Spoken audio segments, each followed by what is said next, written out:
La la la. Hello, everyone, and peace of Christ, all of you.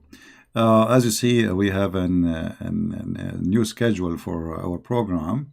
We said before that we will take in the weekend, we will take calls from Christians. So I decided to switch that calls and do it in the Quality of Life because almost we are not using that account anymore.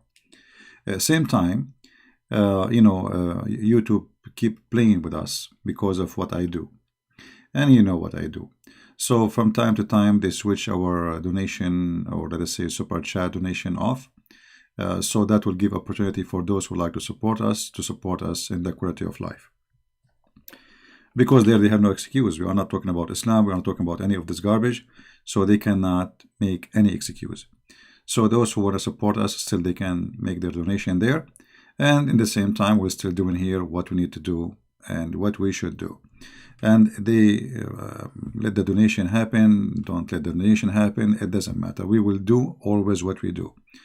We fight Islam before donation, we fight Islam after donation, we fight Islam with donation and without donation. Nothing will change. But this is how, they think they can fight you. Keep trying. Keep trying. So anyway, we will be there Friday, Saturday, Sunday, and they are only, nothing to do with the cult of Islam. So let us say we will take a break from this cult 3 days a week, and we will have many topics to speak about, including if you have a questions maybe about Christianity. I will be happy to answer, but it have to be something. Not to debate. That channel is not for debating. Here we debate. This way we filter between the good and the bad. So this channel will be for the bad, that channel will be for the good. All right. We don't want Muhammad to chase us wherever we go. And actually, for me, I'm sick of this guy. But what I can do? I mean, nobody can spank him better than me. And the video I just made a few hours ago, I received a message from a Muslim. He says to me, I hate you. At the same time, I agree with you. And actually, I wanted to show his message, but he said, please don't put my message for public. This is private between me and you. And I respect that. But I told him, I will talk about what you said to me, but I will not show what you said. Anyway, so he hate me, but he agree with me. I mean, have you ever heard of such a thing? He hate me, but he agree with me. Now, I understand he hate me. He did not say much, actually. This is what he said. He said he hate me. I just saw your last video, and actually I have to agree with you. But you know what? Still, I hate you. So, he could not deny the truth there. So he hate that Christian Prince is getting Muhammad busted. And that hurt. This guy, God knows how, I don't know how old is he. He's worshiping Muhammad 5 times a day, bending over, his ass is up, his head is down, thinking he is worshiping God. And then there's a guy, his name is Christian Prince. He make a video for 5 minutes, and he got all what he did for the last 20, 30 years in his life is gone. So he hate me. But he agree with me.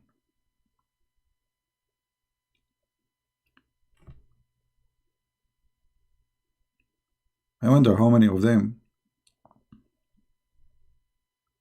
they feel the same way. You see, the thing is that many of us, I don't know, like when you were a student, there's a teacher who he makes things easy. I don't know if you know what I'm saying. Like, we have the same textbook. All the teachers graduated from the same university, let us say, or they have the same degree. But there is one of them, he makes things easy for you to understand. And there is one of them, He make you hate the subject. Like, as an example, mathematics. There's a teacher, he make you love it. Because the way he presented the subject to you. And there's a teacher who make you hate it because the way he present the subject to you. One, he make it so boring. One, he make it exciting. One, he encourage you to enjoy it. And one, he make you, because maybe you hate the teacher, you hate the subject maybe. Because he's boring, he's stupid, he's arrogant, whatever. So teachers are very important for us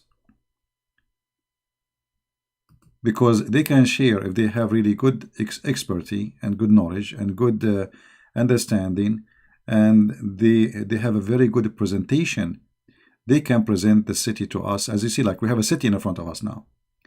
So I can take a picture of the city where people are throwing garbage, dumpsters, rats in the street, or I can take a picture like this. The smart teacher is who show you things in reality, but yet he present it in a good way.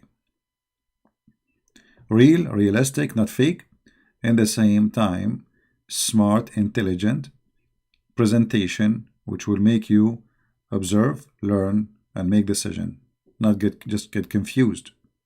Like, okay, you show us a picture of the city full of garbage and the same city have a beautiful street. So what you are trying to say? Is it garbage? It is beautiful.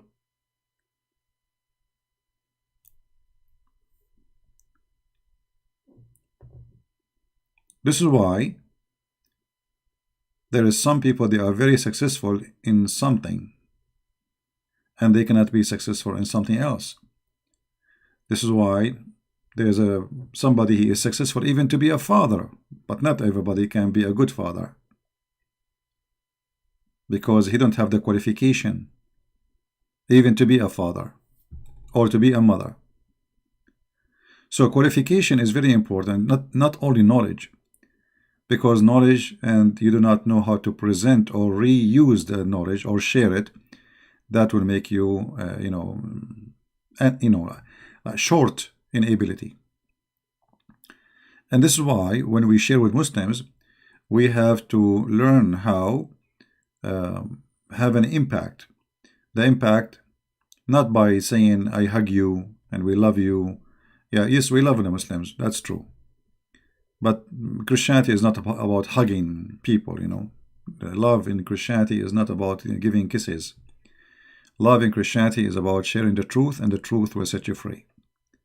So you have to learn about the truth first, and then you have to learn how to use it and to be truthful about it. And you need to learn how and when you present it. Like there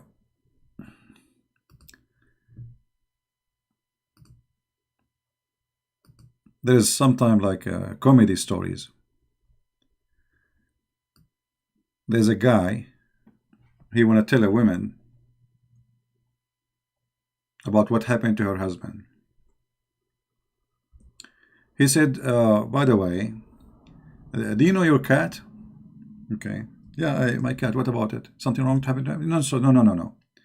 Your cat, she ran away from the front door. Okay. And she jumped in the street. Okay. What happened to her? Nothing happened to the cat. The cat is okay. The cat is okay. Your husband, he ran after the cat and a car hit him. Now suppose this guy, he make it easier for her. Because like he take it in supposedly step by step. The cat run in the street, so he's preparing the women to know that there's something bad. I mean, this is how silly a human being can be. Why you want to do that? What cat? And your husband followed the cat, and then the car hit the husband.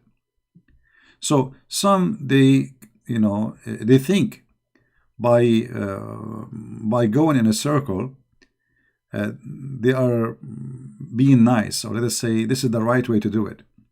Like you cannot say Muhammad is a fraud. Okay, so what I shall say?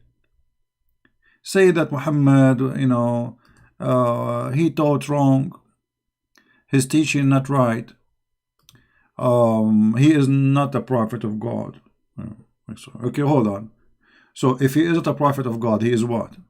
He's a fraud.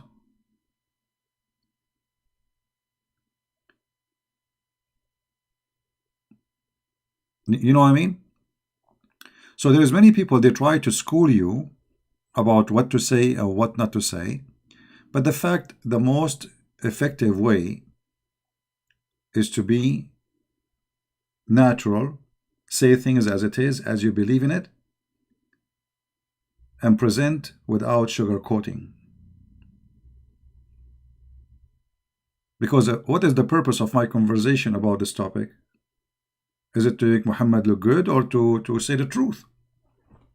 You see, I'm not even trying to make Muhammad look bad. Muhammad is bad. Because if I am trying to make him look bad, and he is not, that means I am the bad person, not him. So why we cannot say things as it is and present things as it should be presented? You know, when the Muslims lately, they made a video saying Christian Prince, he, you know, they are saying like Christian Prince, he speak dirty. He said to a Muslim woman, suckle me. I was reading their hadith. And the purpose of this is to make Christian Prince look ugly in front of the Christian. Look, Christian Prince, how a Christian he speak like this? I agree with you. How a Christian speak like that? You see, because I'm speaking about filthy topic like your prophet, so the conversation go that low. If a Christian is speaking about Christianity, he will never go down that level. But because my topic is dirty, then the words is about a dirty topic. So they try to frame you, they try to make you look bad, and they think by doing that they can win. And all of this backfire on them, because people later notice that they are editing the videos, cutting the audio, making a story, it was not there, and this is what the conversation about. You know, the Christian Prince is not, I mean, we are talking in the internet here, and we are talking in public conversation where hundreds and thousands are watching. So what are you talking about? Why you are lying, saying Christian Prince is asking Muslim women to take off her panty? How that can be? Everybody is laughing at you by your lies. So they take off words, they put it together, and they make a conversation which is not there, thinking that they can take me down by saying such a thing. But the fact that will not affect me, because simply my videos are there, people, they can go watch them, and they will laugh at the Muslims. And actually this is exactly what happened. Even Muslims lately, you know, we have many Muslims, you know, who call me to attack me, and then we played the video for them. The last one apologized that Muhammad hijab is a filthy person. You know, the one who called, he said, I apologize, this is not a Muslim thing. The fact, it's a Muslim thing. In Islam, everything is acceptable. Every trick in the book of the devil is acceptable. That's why I'm not really upset. I laugh. They thought they can fight you. So when you fight the truth, you know, fight for the sake of the truth, you have to be ready. You have to present as it is. You have to be truthful. You have to stop being politically correct. You have to be natural. Never sugarcoat. And you have to be ready for the response. The response, they will do anything to put you down. Anything you can imagine. They will attack you as a person. They will make lies about you. They will fabricate stories. And all of you, you know why. So, what we do is very important. And maybe some people think it's not effective. The fact it's very, very, extremely effective. Actually, if you see the comments, you know, they were saying you should debate Christian Prince because he is giving a lot of confidence to the Christians. Well, after that, what happened? Yes, Christian Prince is giving more confidence to the Christians about Islam, not about Christ, because you do not need me to be confident about Christ. He is God, he is the Lord, and he is, you know, he is alone is enough to give you all the confidence in the world. But when it's come to the topic of Islam, yes, because look at them, where are they? They are making all kinds of excuses not just to call me. I want to debate you, I want to fly to the end of the world. If you are a man, debate me there in the stage. All of those are excuses. Suddenly, none of them, he heard about something called Skype, and none of them he dared to call me. And that is giving the Christians a lot of confidence, because they are wondering, okay, well, if you are a person who knows more than him and you can silence him, well, what about you talk to him? You know, when they said, when Mimi Susu, he said, you want to debate me, people thought there is a debate. There's no debate. The coward, they were intimidated to the point they will not let me talk, and there is no debate. Did you say that in this video? Did you say that in this video? Give me a reference for Paul is a messenger in the Quran. We have 30 seconds. They are so scared. So scared to the point they prepare for this short videos to play, mute, hang up, and then they call me after to meet again, thinking that this is by doing that they can avoid debating me. But the debate is still waiting, and people are laughing. People, they thought that Mimi Hijab will be brave to debate me, but they discovered that he is terrified. Otherwise, where is the debate? And actually, I'm not mentioning his name because he is qualified to debate me. This guy is an idiot. He have no idea what he's talking about. He is the most silly, stupid idiot ever who defend Islam. And because they knew how much stupid they are, they don't dare to debate me.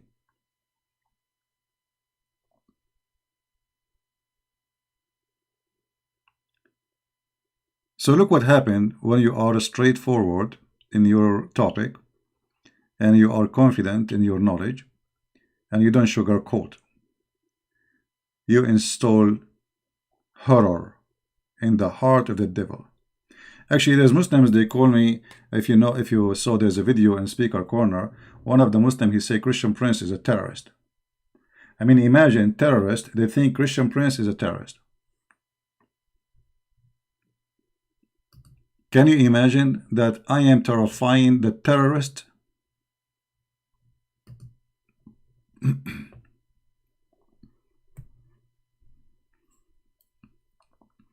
Terrorist. They call themselves Salafi, Wahhabi, and yet they are calling Christian Prince terrorist. This is how much they are scared.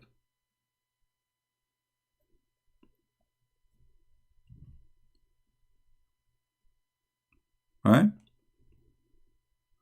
So when you reach that point, that terrorists, they think you are a terrorist, you should ask yourself why and how they became so scared. And where are they? You know, we open our Skype for 1 hour, 2 hours, 3 hours, and we keep saying, who is a Muslim wanna call me, who's a Muslim wanna call me. And then when we receive calls from Muslims, the Muslims, they say that Christian Prince is debating normal Muslims. First of all, I never heard of something called normal Muslims. What do you mean normal Muslim? How somebody, I mean, normal Muslim, what does that mean exactly? Do you have normal and abnormal? Actually, I believe that any average Muslim know way more than those who they open channels in YouTube trying to defend Islam. What normal Muslim mean? This is an insult to Muslims when you say that, because you are saying that we are debating Muslims who do not know what Islam is about, as if you do know. And okay, as long as the normal Muslim is the one who is calling me, why you are the one who is abnormal, don't call. Right now as we speak, do we have any Muslim who think he is a sheikh who would like to call me? Do we have any Muslim who think he is a sheikh he would like to call me right now? Just to give you an idea how terrified they are. Anyone he is so confident about his belief, he's a Muslim, he care to call. Look how brave we are, look how they are acting. You know, we don't know who's going to call, we do not know what he is going to say, still we take him. You are welcome, because at the end of the day you will lose.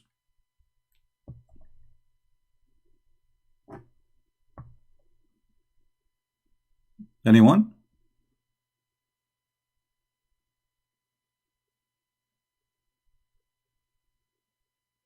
Any Muslim, he grow a beard, do you think he can call me and scare the hell of me?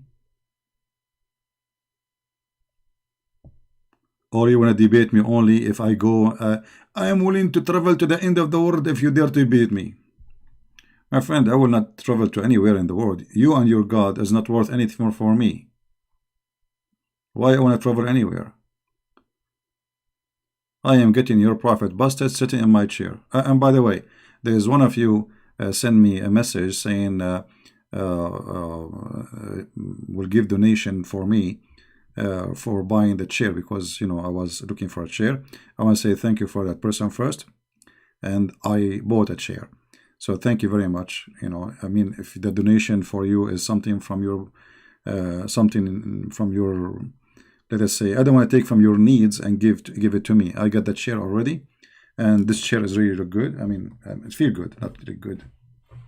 Actually, it's both. It's fine. And I got lucky, actually. This chair is not cheap, but I got it for only $119.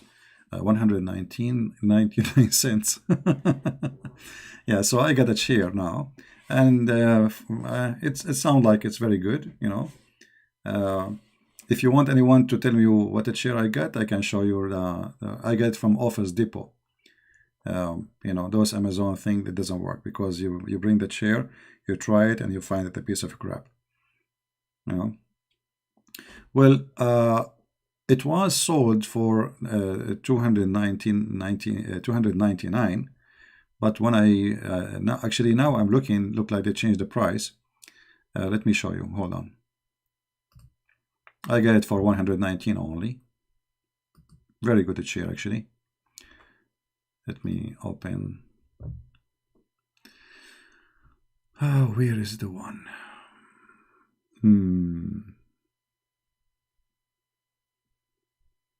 Okay, I think it looked like this is the same one. Maybe the same one. Let us see.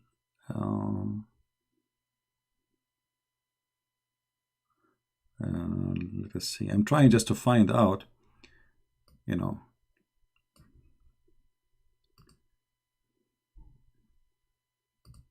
which one.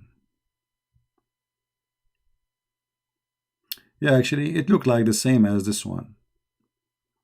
See here, it says $239.99, and the price now is $119. This one. Let me open it. It's really good, very comfortable, very wide.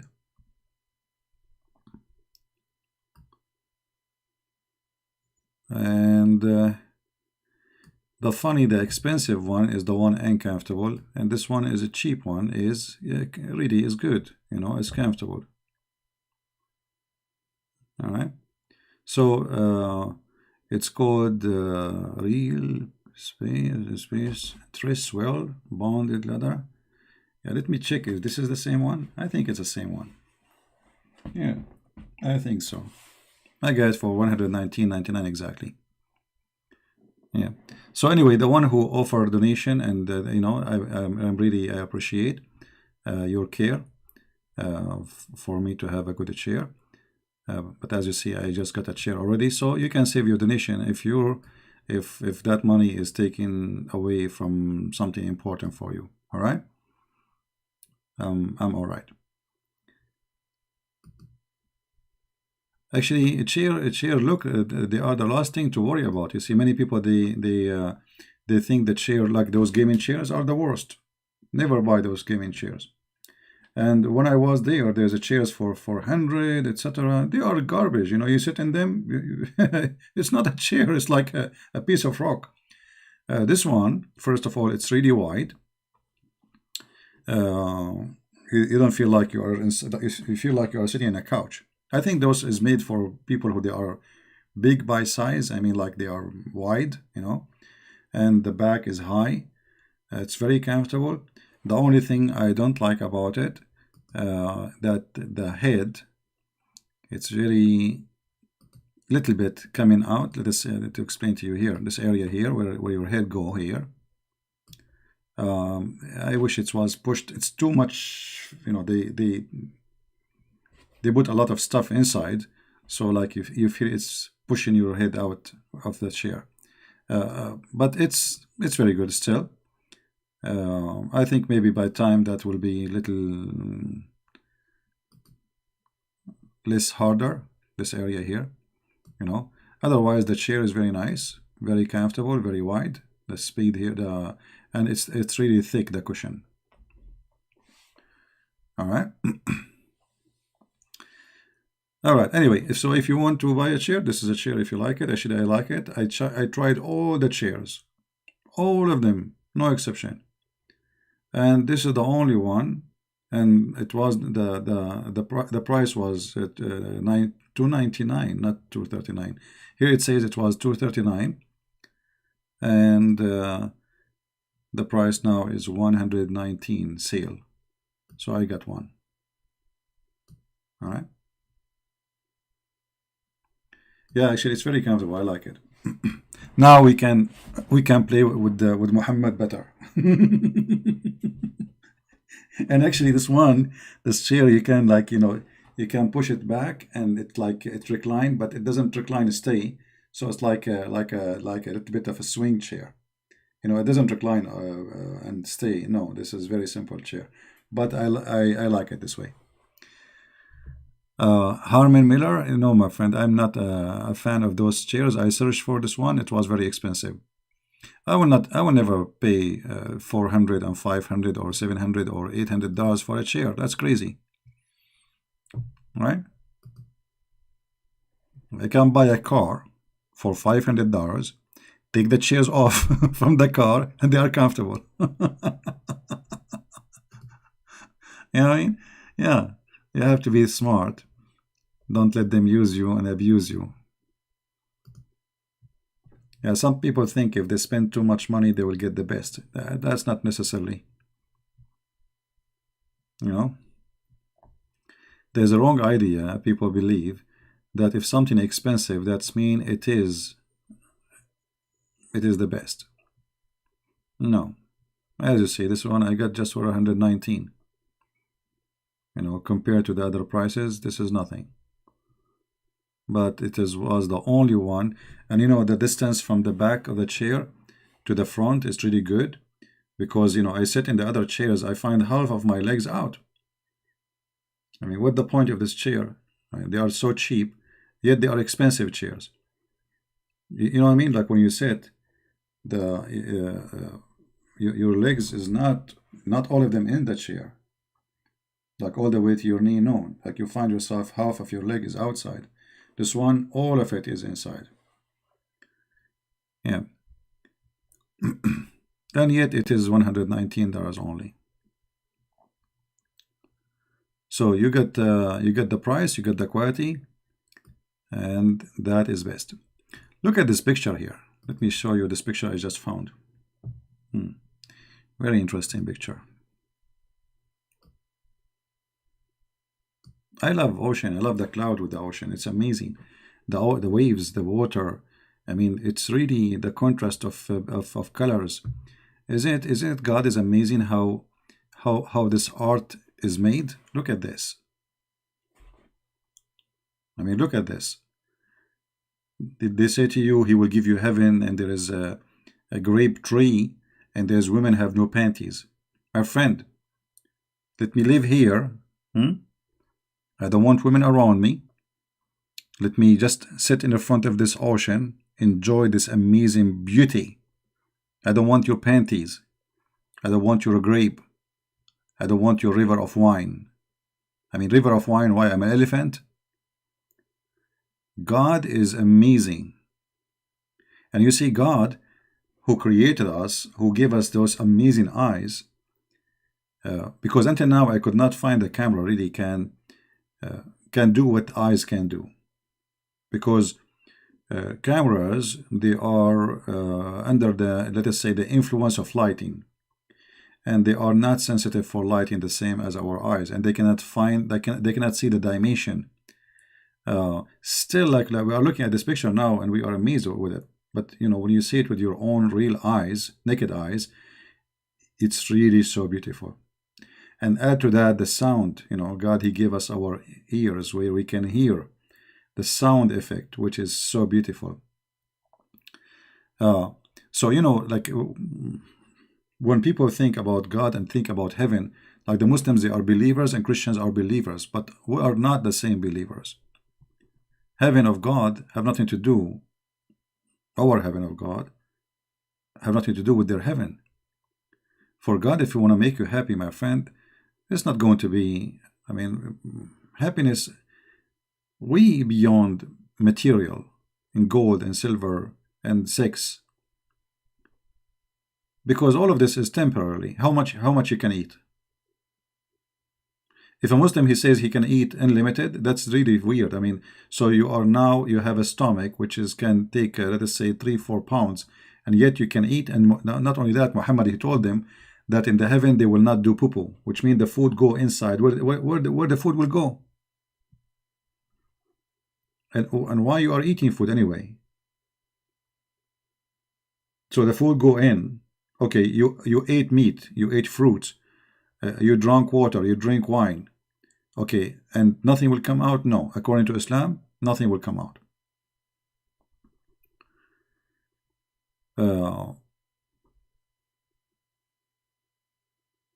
So always, we find there is a huge difference between us and them. And this is why when somebody try to confuse you and say we Christians and Muslims, they worship the same God, like you will find some idiot who claim to be Christian priest. They lie just to be politically correct, saying that we Christians and Muslims worship the same God, which is absolutely not only not true, it is disgusting to say. They just say that just for the sake of being politically correct.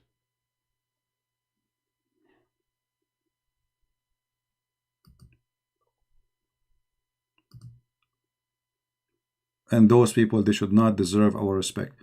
Actually, if you go to a church and the priest in that church, he says to you such a thing, that Islam and Christians worship the same God, you better leave that church immediately.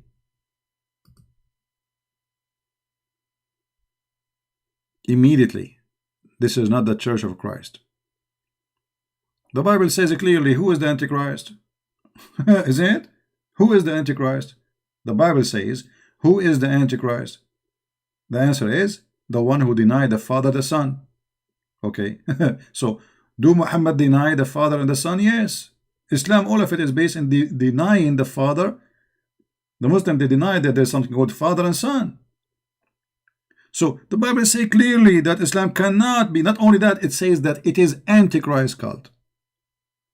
So how in the world someone he claimed to be a Christian priest or minister, whatever the church name, I don't care if you call it Catholic, Protestant, Orthodox, don't give me those names. We judge by individual teaching. Anyone he says such a thing, he is false, he is a fraud, and he is no Christian. For the Bible is absolutely clear about that. There's no confusion.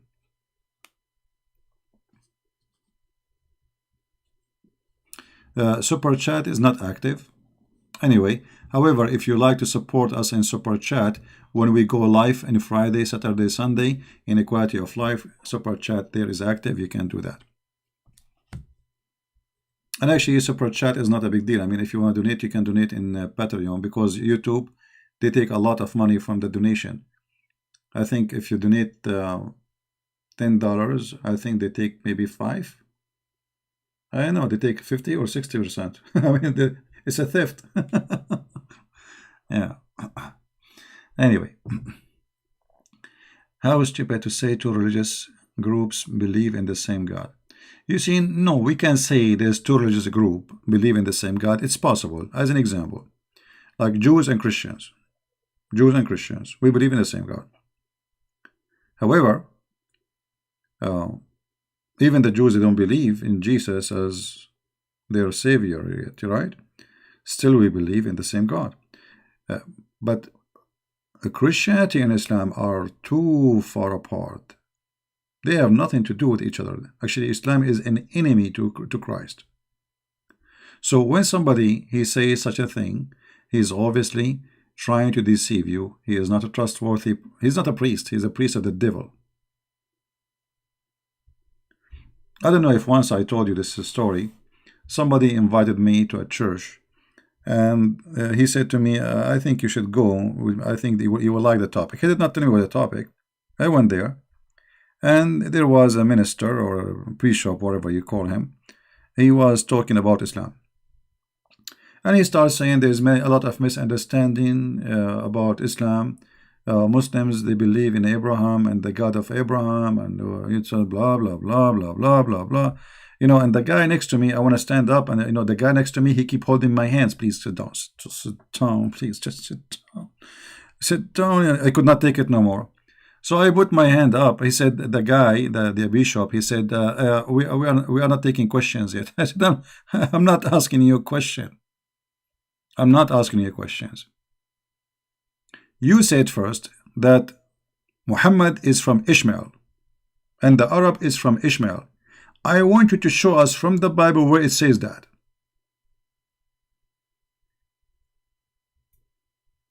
He said, sit down, please, sit down, sit down. We are not taking questions. I said, I'm not asking you. I'm challenging you. You are lying. You said that the Muslims, they follow Abraham. Isn't it the Bible says that the one who denied the Father and the Son is an Antichrist? Sit down, sit down. And then they drag me out of the church. You believe it? And then what I did, I went home. I got an old printer. I printed a lot of reference, until all the ink I have in...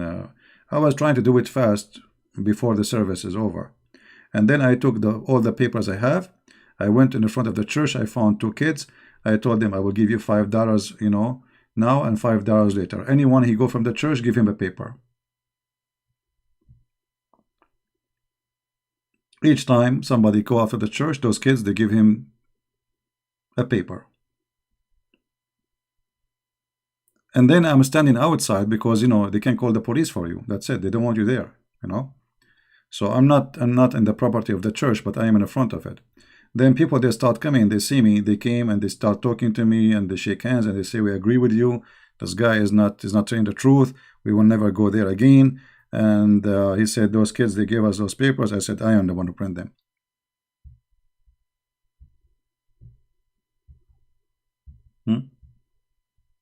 I got him busted. Everybody, by the way, all those who signed the church, my friend, he told me the people, they start leaving after they took you out because they were upset. But look like, those Christians, they were sitting, they are shy to challenge this guy who is a bishop, to say to him, shame on you. Right? Nobody is brave to say to him, what are you talking about?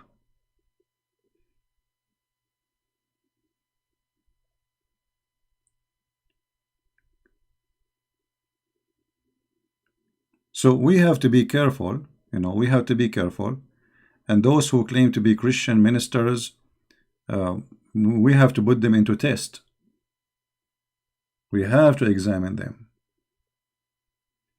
Not everyone he hold the Bible in his hand and he quote for you a few verses, he is a Christian minister. No.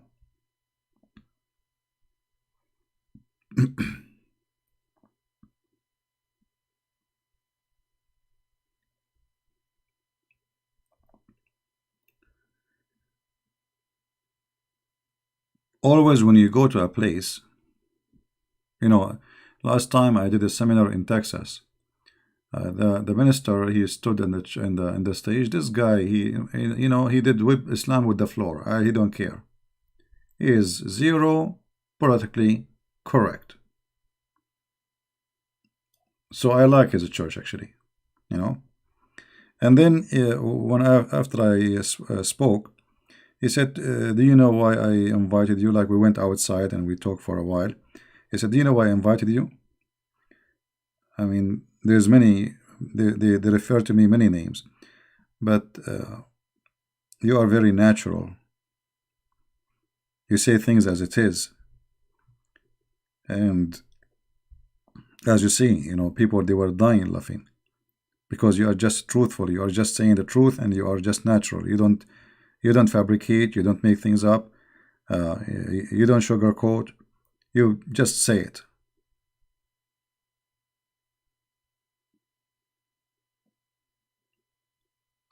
And this is what we need in our churches. We do not need people to sugarcoat crimes and criminals. If you cannot say to the criminal you are a criminal, you don't deserve to be a Christian. You see, there's a story in the Bible about a person, his name, John the Baptist. What John the Baptist did? Anyone who remember what John the Baptist did? You know, some Christians, they say to you that there is verses in the Bible says that kings are chosen by God. My friend, don't misquote. So we have to obey them blindly. No, my friend, that's not true. Even kings, who they are kings, if they are doing wrong, the Bible says you fight against evil. And this is what John the Baptist, he did. He lost his head to stand for the truth. So those priests, they can be sometime working for the devil like Muhammad. So when they want you to be a slave of kings, to obey them blindly, and they quote for you verses fit perfectly with this topic, misquoting the teaching of the Bible. They say to you, Jesus says, give to Caesar what to Caesar. Jesus was saying, give the money which Caesar printed, give it to Caesar. He was not saying anything else.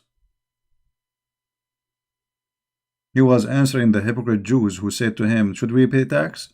He asked them, okay, what the money in your pocket?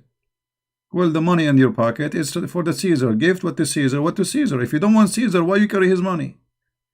If you are against paying tax to Caesar, why you carry his money?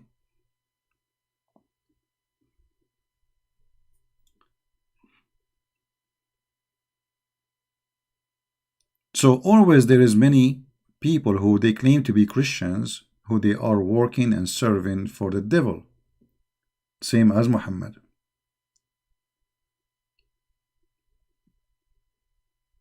And we have to be careful from those people.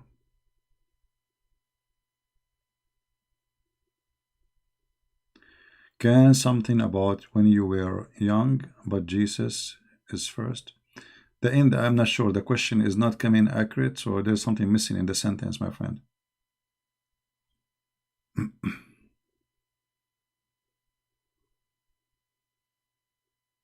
Yeah, actually, those priests who they do such a thing, they are more dangerous than Muhammad, because you send your son or daughter to the church thinking that you are sending it to the house of God where you can trust the teaching there, and then they poison the head of your child. This is why before you send your children to the church, you have to examine the one who is going to teach them.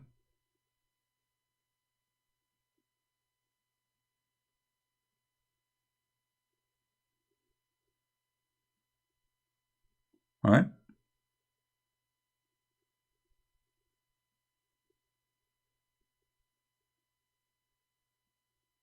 I mean, people, if they want to buy a chair, they read review about it. We were talking about a chair, right? They try it, they sit on it. Okay, you want to send your son or daughter to a church. Shouldn't you see who is the priest there? What he teach? What his knowledge? How truthful he is? How decent he is? Maybe he's a child molester like Muhammad. Right? So shouldn't we examine a person who got such a job we will trust with our family? You see, remember that we don't live in heaven, we live in earth, and the earth is full of devilish people, evil people. We live in earth where people kill each other, rape each other, steal, harm. You know, once we slept in a graveyard. We were like doing like hiking, and it was raining hard, etc. So I saw a graveyard far away. I said, let us sleep there. You know, graveyard, you know, they have like rooms, empty rooms. Do you want to sleep in the graveyard? I said, the graveyard, this is the most peaceful place ever. You see, you should be worried if you are sleeping between a human you do not know. But a graveyard is the most safe, secure place. They are dead. Human being can be very evil. So when the Messiah, he says, be aware of false teachers, false prophets, who come to you in the clothes of a sheep, but they are wolves. Those can be in our churches. And the Bible have many verses about those who they can call themselves brothers, but they are deceivers.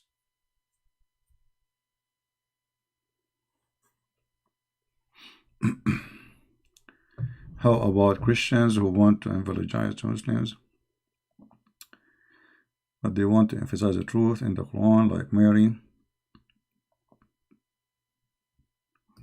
My friend, there is no need to mention the similarity because they knew it. Okay, Mary is a virgin, and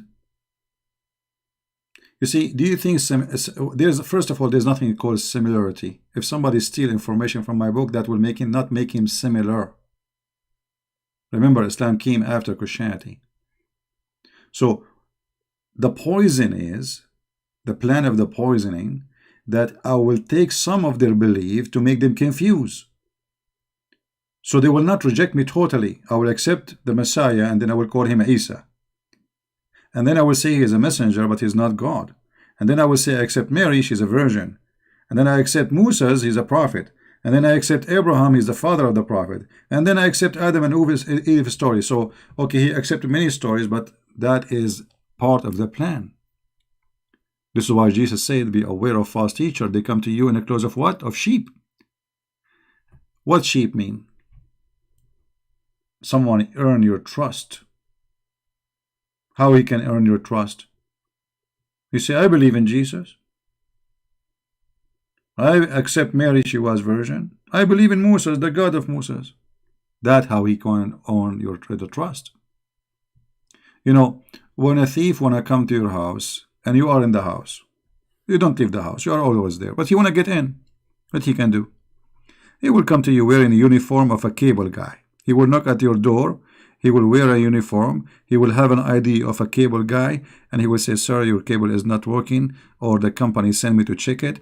Open the door, please. You open the door because you trusted the uniform. So those who they think that they are adopting the similarity between us and the Muslims to make us closer to each other, that will never happen, because that is showing the ignorance of those who they are doing this. Why? Because the Quran says that Christians are the enemies of Islam, and Allah, He hates them. So if you think you can get close to the Muslims by doing such a stupid thing, it's your lost, not their lost, because for them still you are an enemy. So you compromise, they will never do compromise. You know what I mean? You compromise with the truth, thinking that we can get close. They don't.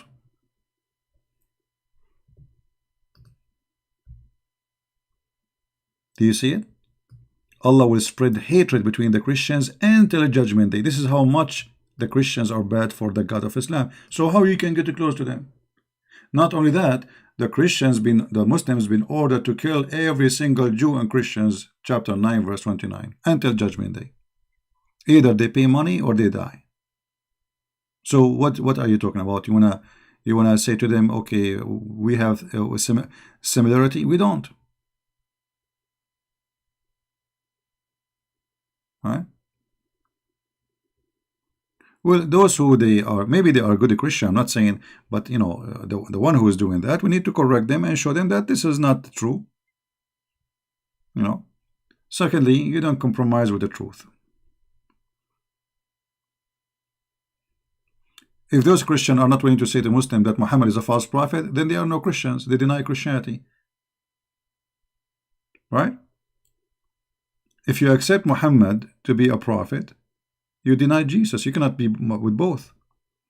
So when you are talking to them, what do you say? Are you willing to say that Muhammad is a false prophet, or you will say he's wrong?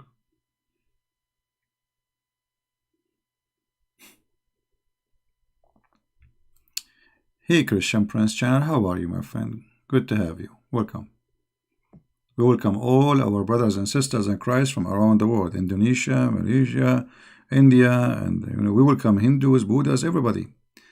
We love everyone. Never compromise. Never compromise. because compromise will lead to a compromise, and then you will find yourself out of the highway. Right? Mistakes in Arabic Quran. Well, we can make videos about mistakes in Arabic Quran, but who knows Arabic?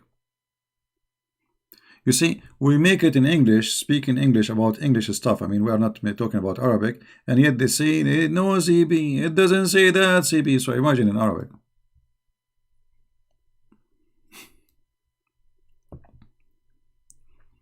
Anyway, there is many. Let me show you an example. There's sheikhs, there's Muslim sheikhs. They got the Quran busted. You know that? Let me show you an example.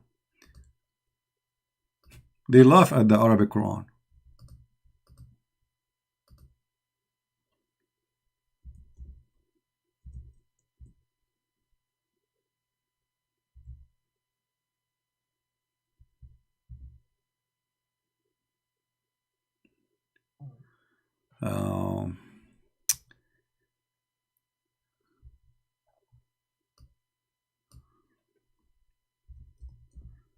Let me see.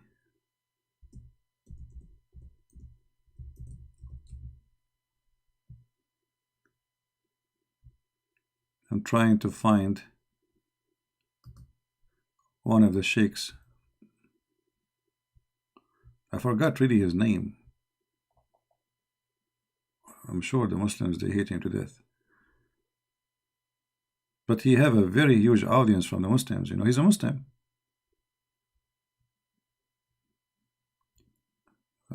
I forgot his name really.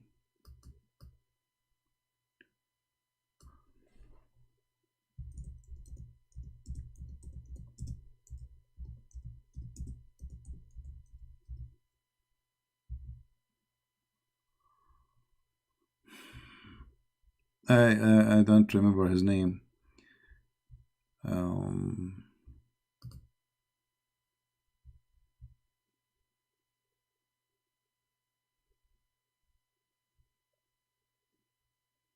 I'm just trying to find. Tawhidi is not a sheikh. Tawhidi is a potato. This guy is a kid. This guy, he just broke the egg. He came from the egg yesterday, and they made him a sheikh. And he is a hypocrite liar.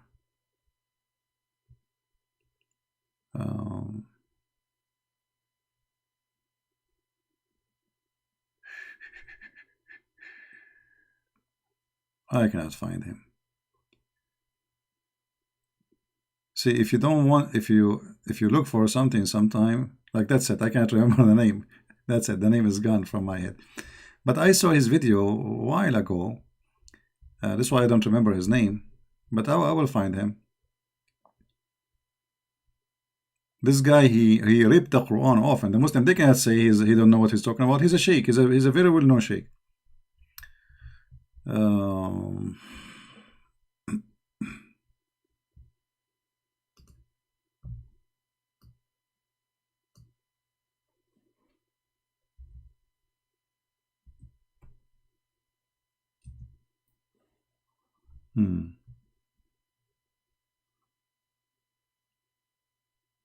Until now, I cannot find him.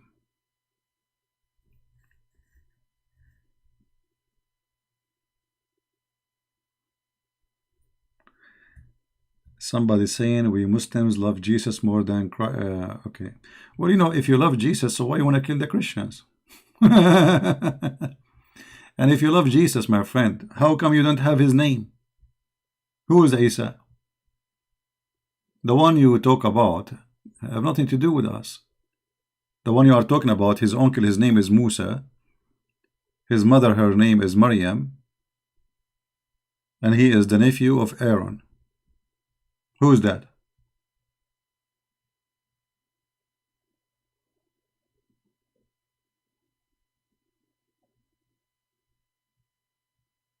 Who is that person you are talking about?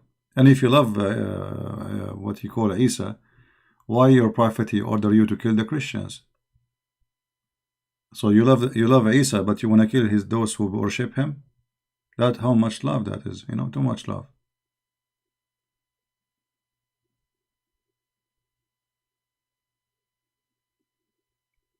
What Sheikh Wasim Yosef? He is not a sheikh. This guy is a sheikh too. You guys, you get me the wrong names. Those are kids. Sheikh Wasim Yosef. Those YouTube sheikhs. I will find him. You see, I'm just flipping YouTube. I don't have a name. I cannot remember the name.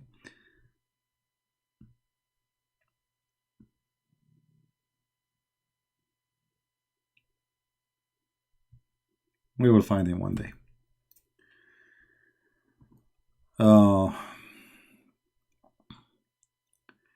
How Muhammad cannot read, but he managed to copy many teaching from other religions without reading their books. Well, he did not. Well, okay. Can you show me what he copy as like to say he is reading? You can copy by hearing. I mean, that's not a logic, my friend. So now, if I say to you a news, can't you copy the news and take it to somebody else, or you have it to get it in writing? That is not an argument. Secondly, I don't believe Muhammad do not know how to write, how to read. However, he know how to write, how to read. That's not an issue, because still, at the end of the day, he hear it, he say it again.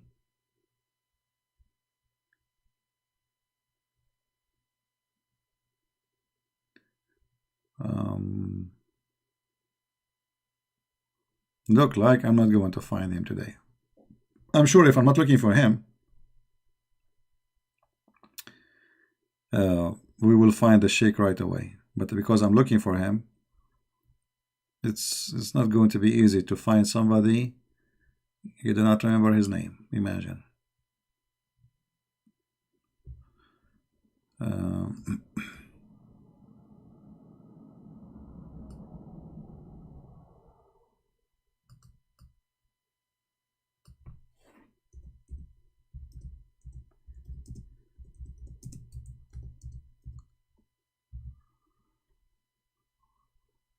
And then no, nothing.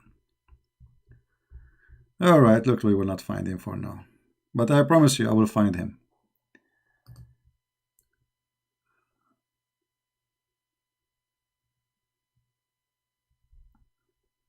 Dr. Farouk, Assalamu alaikum, my friend.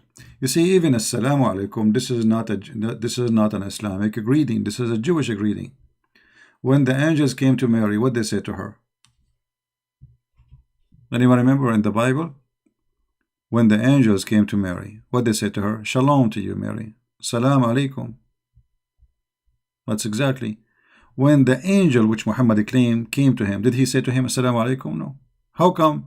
Ask any Muslim. How come Muhammad, he did not receive Salamu alaikum when he met the angel first time? And how come the angel, when he came to Mary, he said to her, peace to you, shalom to you, Mary? Because this is not the same angel. There's no angel in there, the story. This is a fabrication. An angel who came to me, he squeezed me 3 times, first time, second time, said to me, read. Why? He do not know. It's a stupid story.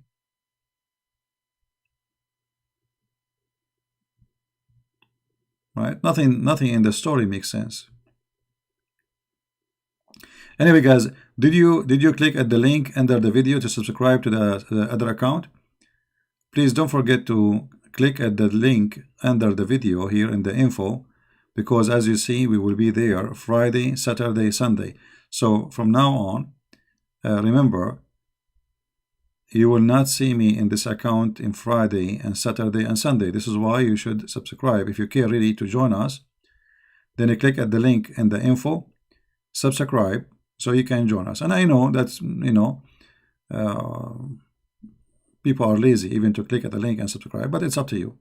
You want to join us? We will have a good time together.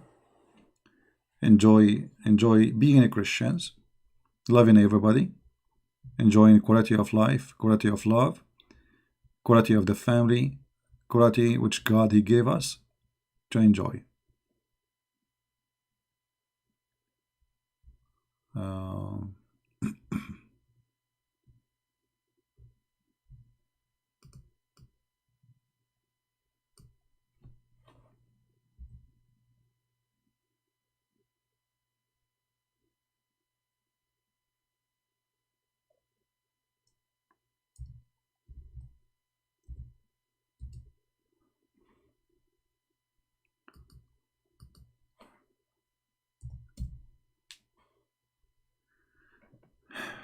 Do we have any Muslim here?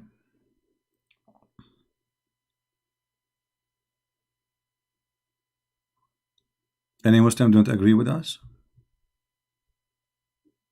Look like all the Muslims agree with us. That's wonderful. Good to know. No, not a quality time with me. Quality time with the Lord, who gave us the quality of time, you know. You see, always when you are a believer, you have a certain kind of comfort inside your heart. If you go to Islamic countries, you will see how angry they are, unhappy. It doesn't matter, even the wealthy one. Because hate is a poison, kill the one who hold it. You see, Christ, he free you from hate. It destroy hate inside you. That make you relax.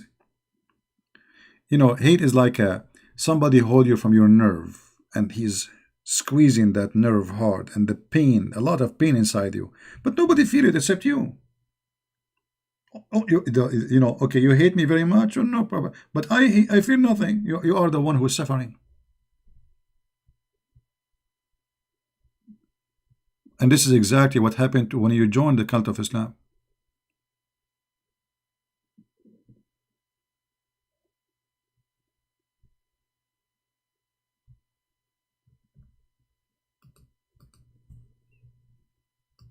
That's exactly what happened.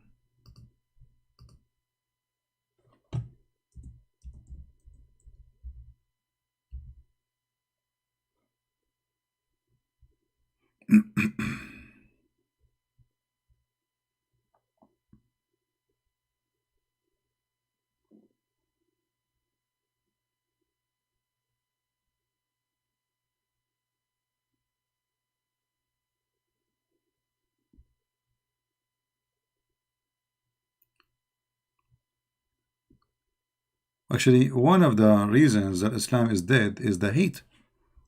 Because hate, you know, the first harm it does, it kill its own carrier. It's like it's a virus in your back. And when you cannot release the anger you have inside you, you die. Your hate will kill you.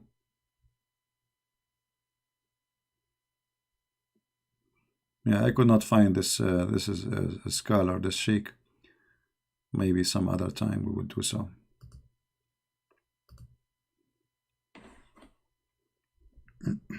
He's from Iraq, actually.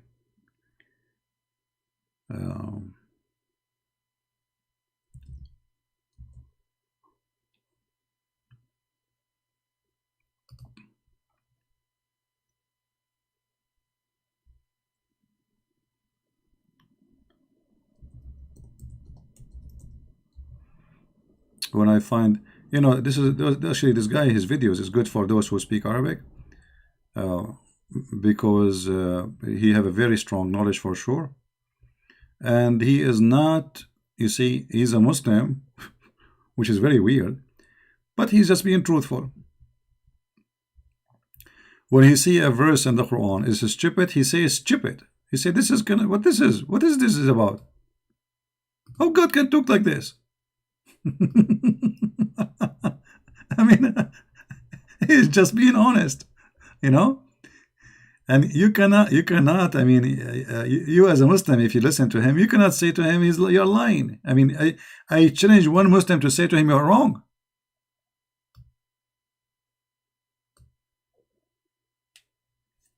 And I promise you, I will find his name, and I will post his link, and I will make a video about him. Actually, maybe by tomorrow I will find his name, because you know, when you look for something, you cannot find it. Especially, I don't remember his name. You know, I watched his video a long time ago. He have like a lot of videos, actually. I watch only one, because for me there's no benefit. I'm not going to learn from him anything. So I did not really watch. I just saw one. It was interesting because he is a sheikh, dressing as a sheikh. He's a sheikh. And then yet he is being truthful, which is very strange. You know, he read the verse for you and he says, what this is? What this is about? This is God. This is God is talking. You know? What Tawheedi, my guy? Tawheedi is a kid. Tawheedi is not a sheikh. Tawheedi is a sheikh. Are you serious? This guy, he don't even know how to read his book. Akram Al-Kabi. I don't think that's his name. No, I don't think so.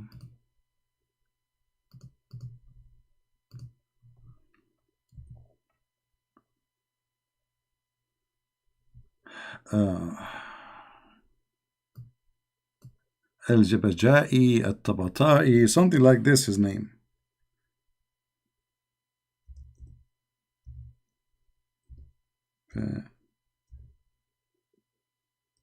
Let me try this.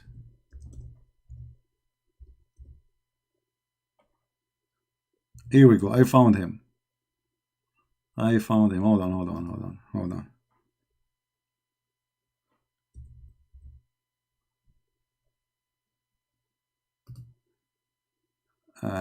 No.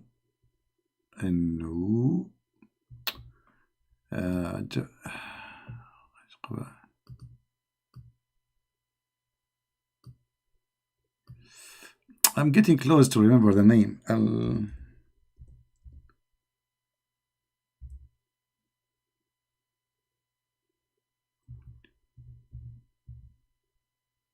Here we go. Finally, I found him. Finally, I found the guy. Oh boy, took me forever to find him. Yeah, but see, because I don't remember his name. All right, this is him. His name is Ahmed Al-Qabaiji. Sheikh Ahmed Al-Qabaiji. Look, even the title of the video. 4 problems destroy the Quran. 4 problems. This is a video. This is the Sheikh of a video. 4 problems will destroy the Quran. The video underneath. 2 verses in the Quran, they are stupid. Sakhifa. Silly verses in the Quran. This one. This Quran cannot be from Allah. This one, that other one. Allah is unjust, and He have no dignity, and He have no like akhlaq, like what akhlaq in English? I mean, when you say somebody is filthy, he have no. I mean, look at this. Yeah, this is a sheikh. So there is no proof that the Quran is from Allah. This is the name of the video.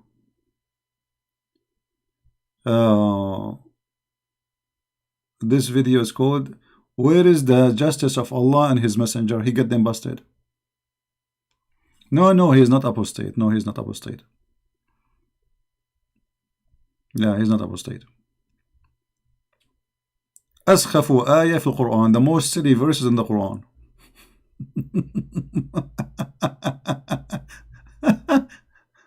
Okay, Muhammad, he did fool you with the miracles of the Quran. This is the name of the video. You see, I saw this video. Actually, I clicked on it before. I clicked on this video before. Yeah, but this is a long time ago. See, he posted a year ago. This is him, you see. This guy, he have an organization. He call it Baytul Wujdan, you know.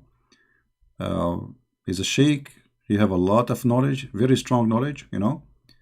So can the Muslims say he's not a sheikh? They cannot. Let me see.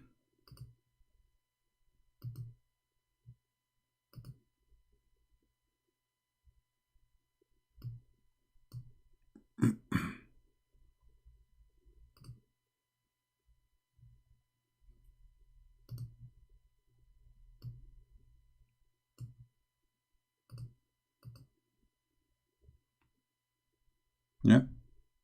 القراءة اللي موجودة غلبت الروم، والقراءة الأصح في نظري هي غلبة الروم، قراءة معترف بها. غلبت الروم يعني في زمن الإسكندر غلبت الروم، وهم من بعد غلبهم سيغلبون. He's showing you here a mistake in the Quran, that when it says غلبت الروم, it is not correct. It should be غلبت الروم. So, like, he show you obviously mistakes in the writing, mistakes in the reading, stupid verses, but yet he is a Muslim supposedly, and this is what making the Muslims go crazy, because as you see, he's a sheikh, and he have a huge audience. This guy is not just a small, like he's not anyone. He's a big shot. So when he get all those audience watching his videos, I remember when I first time I click his video, I start clicking over his videos, like click 1 second, 2 second, 2 minutes, just to see what this guy is talking about, because I was surprised. I mean, who in the world who is this guy who is a sheikh, but he is saying what he is saying. See, look at the title here. It's impossible that the Quran is from Allah. It's impossible. This is the title. You believe it? And he make a speech about it, and nobody dare to debate him. I mean, who? Okay, call him and debate him, because he is very strong in knowledge. And his name is Ahmad, and he's a sheikh. No way the Quran can be from Allah. So the Quran from where?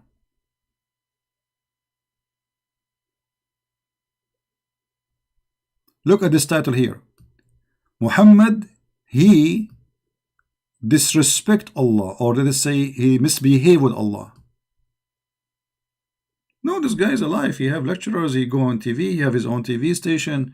He have thousands and thousands of supporters, Muslim supporters, and the Muslim, the atheists, they love him, because this guy is making Muhammad shish kebab in Arabic.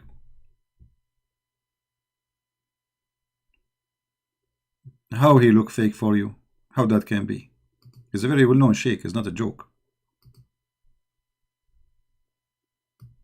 I mean, if this guy look fake for you, who look real?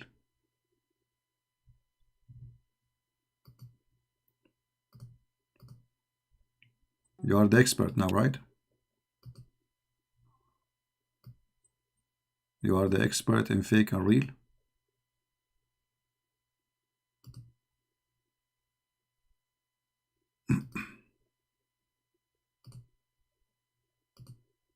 موجودة في التوراة والإنجيل، ولهذا نبي Let us see. أما المعارف اللي في ذهن النبي بقت نفسها.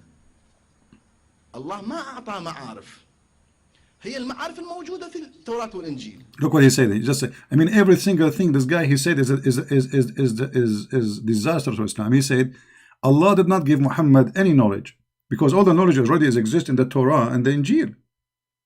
Muhammad, he got nothing. That's what he's saying.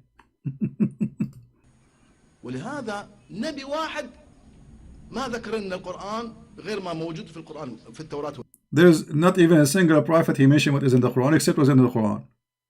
Nobody mentioned what is in the Quran. إذا كل من الله يذكر لنا شوية عن بوذا، عن زرادشت، عن. If this is coming from Allah, okay, what about you mentioned to us about Buddha, about Zarathustra, about him? This guy is very natural too, He's a philosopher. He's smart, intelligent, and he is hitting really hard. Mention to us what China and Africa. I mean, oh, that's it. This is all what you know is about the Christian and the Jews. That's it. There's not even one black prophet. Who is the black prophet? There's no black prophet in Islam. I mean, كلها إلا موجودة يوسف وصالح ويعقوب وإسماعيل. And those are the name, Joseph and Saleh and Jacob, and those the names he's repeating. كلها موجودة، القصص كلها موجودة في التوراة والإنجيل. Those are stories exist in the Torah and the Injil. So where is the new? يعني ماذا؟ يعني كل اللي كان في مختزن في ذهن النبي، لأن النبي مطلع. يعني. You see, he's not saying he says the prophet. He have knowledge. He's like he which means he's educated. But this is all from the previous books. دائما كان يقعد ويا الأحبار ويا الرهبان He sat down with the bishops and the rabbis. ويا ورقة بن نوفل يسمع He sat with Waraqa ibn Nawfal, you know, the priest, you know, the Nasara. أحاديث. كان مؤمن And he was a believer. شديد الإيمان. You have a lot of beliefs. See, he's speaking as a Muslim. But this guy, yet he is considering himself as a Muslim, he is destroying Islam because he's being truthful. بالأنبياء. فلهذا لم يأتي بقصة واحدة غير ما موجود بالتوراة والإنجيل. He never brought a story is not in the Torah and the Injil, which means he have nothing new. أي قصة عن الهند ما. Okay, somebody is saying, why is a Muslim? That's a good question. See, what this guy, he believed that the Quran they have today is a garbage. This is not the Quran from Allah. Muhammad, the story about Muhammad they have today cannot be the stories. So what he is saying to you, or trying to say to you, that Islam is the existence of Islam today is a false Islam. All right? Why? Because he found that the Quran is stupid, full of mistakes and stupidity. Muhammad in the Quran is a bad person. So when he say Muhammad he was doing bad, he is speaking about according to the stories we have, he's a bad person. According to the Quran we have, the Quran is horrible. According to the book we have, Allah is bad. You see, this is his logic. His name is Ahmad al-Qabaiji. It's hard to say his name. Let me post in the chat his page, but it's in Arabic. I mean, what you will understand.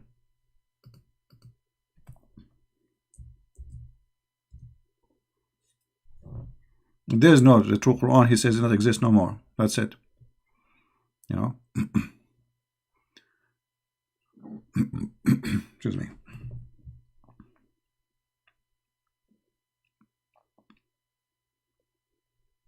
If you look at the comment here, you will not believe it. This man, he overcome all the brainwash which every Muslim is exposed to since childhood. Intelligent with knowledge, and his thinking as deep as the sea, as far as the sky.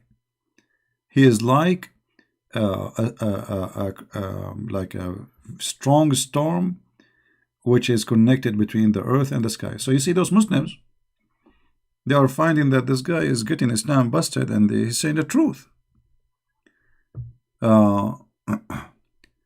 This person, he said what all the you know what, let me use Google translation. Give me a second so we can use Google translation to translate. Give me a second, hold on,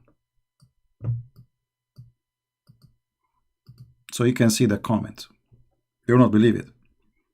And you know, this is why we say when they say that Islam is increasing, extend, Islam is dead. I mean, look what's happening here. Let us translate, use Google translation so you can see the comments, and the comments alone is enough to tell you what's happening. Try again, options, English to English, Arabic to English. Okay, translate. See, this is the translation. This person said what Islamic scholar and scholar have hiding through ages. Islam is the most dangerous religion for humanity. The messenger is the first to disagree with the verses and do visit but I don't know. Yeah, they're talking about like you know, some verse in the Quran.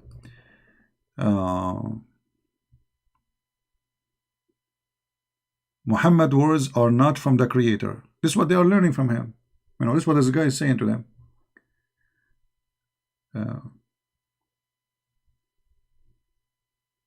Greeting. This is a creative sheikh. Ahmad al-Kabajani is a wonderful thinker and creative researcher. Quran offend the divine self in terms of heaven.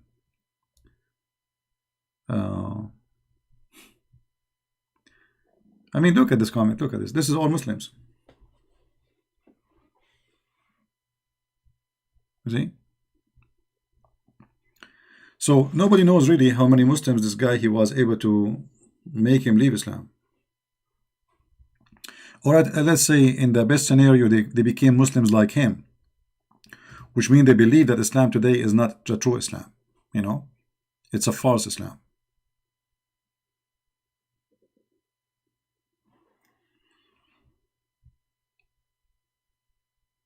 Yeah, you know, for me, I wish I can use his video, but you know, I don't agree with him in anything he say, except that, you know, the Quran is stupid. Yeah, but he is trying to say that, okay, the Quran is bad, is stupid.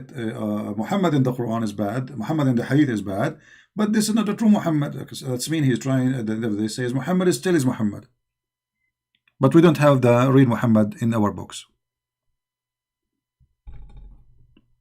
I just told you why he's a Muslim. He think that the true Islam is not this. The true Islam is something different. So he believed that the Quran is not from Allah. He believed the stories about Muhammad are false stories. Which means he believed everything we have about Islam is false. Which means Islam is false. But yet he says he believes in Allah. He believed that Muhammad is a prophet, but this is not the Muhammad you're giving me in those stories, because the books we have proving to us that Allah is bad, Muhammad is bad. No, Imam Tawhidi, he don't do that. Imam Tawhidi actually Imam Tawhidi is a very dangerous person. He fooled Christians and he fooled atheists. He made them believe that he is attacking bad things in Islam. But in fact, he is not attacking any bad thing in Islam. The fact he's deceiving you. He's trying to say to you that this is the teaching of the Muslim Sunni, that the Wahhabi. This is not the teaching of Allah. He never attack Allah. He never speak against Islam. We can't compare. Imam Tawhid is a joke. And the funny, he was able to convince some Christians that this guy he is defending is attacking Islam. The fact is not. He's doing exactly the opposite. Look, this one have because now we translate it, so look at the translation. Yeah.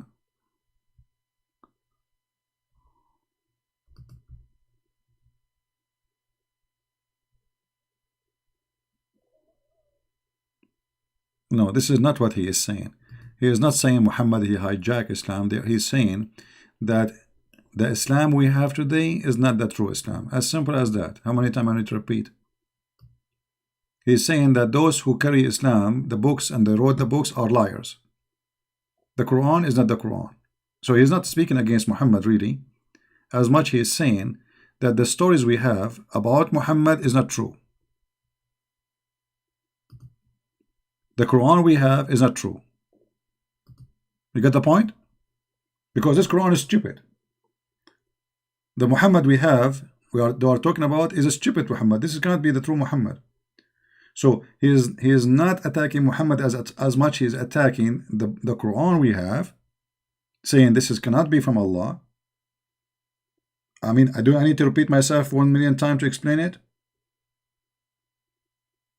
What is difficult to understand? He is saying the Quran we have as a book today, this is not the real Quran. He is not attacking the Quran. He is attacking the Quran we have today, saying this cannot be from God. This is stupid. Are you getting the point? So he is not saying the Quran is a false book. He's saying the Quran we have today is a false book. Muhammad we have today is a false prophet. But he believed that Muhammad is not a false prophet. But not this Muhammad they brought to us today, which we are talking about. Okay? And that would make him very effective between the Muslims, because okay, now you made the Muslims agree with you because he's saying the truth and he's being very natural and he is not denying he's still a Muslim, he's a Sheikh. So he's saying, okay, well, the Quran today is garbage. This is going to be from God. Look at this verse. Look at this verse. Look at this verse. This is a joke, and everybody have to agree with him. He showed them the mistakes in Arabic, he showed them the mistakes in history, he showed them the mistakes, etc. And he said, okay, this is going to be from God. This is not the Quran. So there is a Quran, which is not we don't have. You don't know. He don't know. Look at this video here. المهزلة في بلاغة القرآن. The Muslim, they say that the Quran have an amazing language, right? He's saying this is a joke. The Arabic Quran is a joke. المهزلة في بلاغة القرآن. Imagine, this is the name of the video.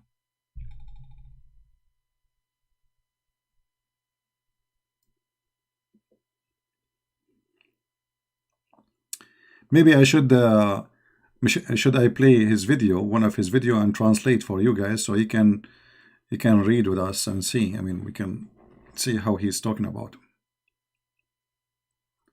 This guy is extremely dangerous actually for Islam, because simply he's a sheikh, he have a strong knowledge, he's a smart, and he is very he have a charisma between the Muslims. They like him, you know, the way he talk is very natural. He is not just a guy, he is not a guy opening YouTube and talking about Islam. This guy, he spent his life studying. But imagine a sheikh, he make a title like this: المهزلة في بلاغة القرآن. The silliness and the stupid thing about claiming that the Quran is a strong language.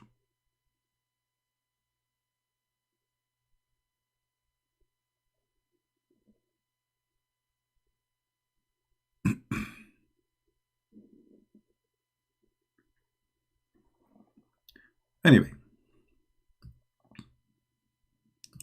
this is why actually for me I do not really need to do videos in Arabic, because those people are doing a great job. And there is a Christian, Middle Eastern Christians, Moroccan Christians making videos in Arabic, and they are really humiliating the God of Islam. Big deal.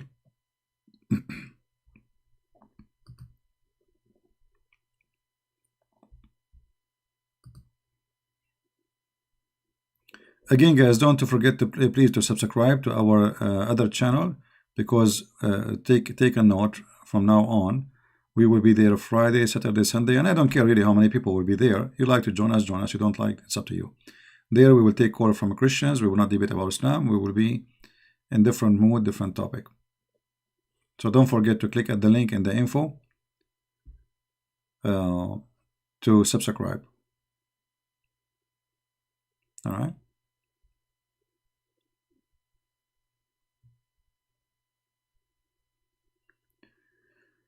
Yeah, I wish he make videos in English. That will be good too, because he's a sheikh, you know. And by the way, there's no Muslim sheikh dare to debate him. Add this to your note. Not a single sheikh dare to debate him, says to him, you're wrong, prove him wrong. You don't dare. and none of them, he says, show us your face.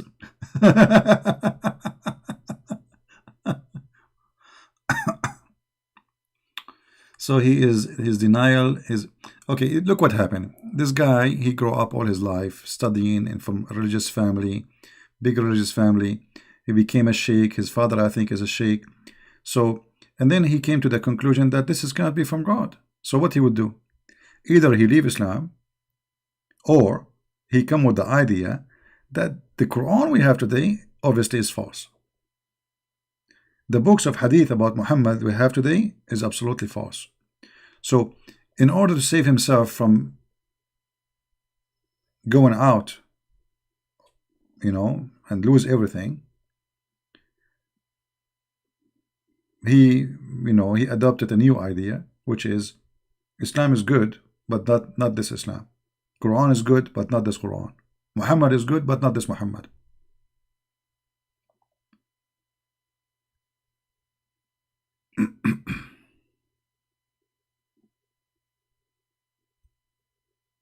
No, he's not making a new version of Islam because he don't have a new book. No, he's not. But he is just sharing that what we have today is stupid. But he don't have the good thing. You know what I mean? He don't have a Quran. He don't have like a replacement. So he's not making his own Quran or making new Islam. No, he's just saying this cannot be the true Islam. So he don't present solution for it. He present the problem, and that make Muslims leave Islam at the end of the day.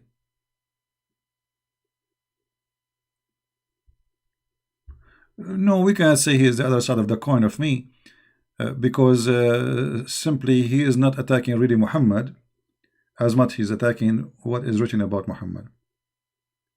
So he's saying this Muhammad is bad. He can't be a prophet. This Allah is bad. This can't be Allah, the one we worship. This Quran is bad. This can't be the Quran of God.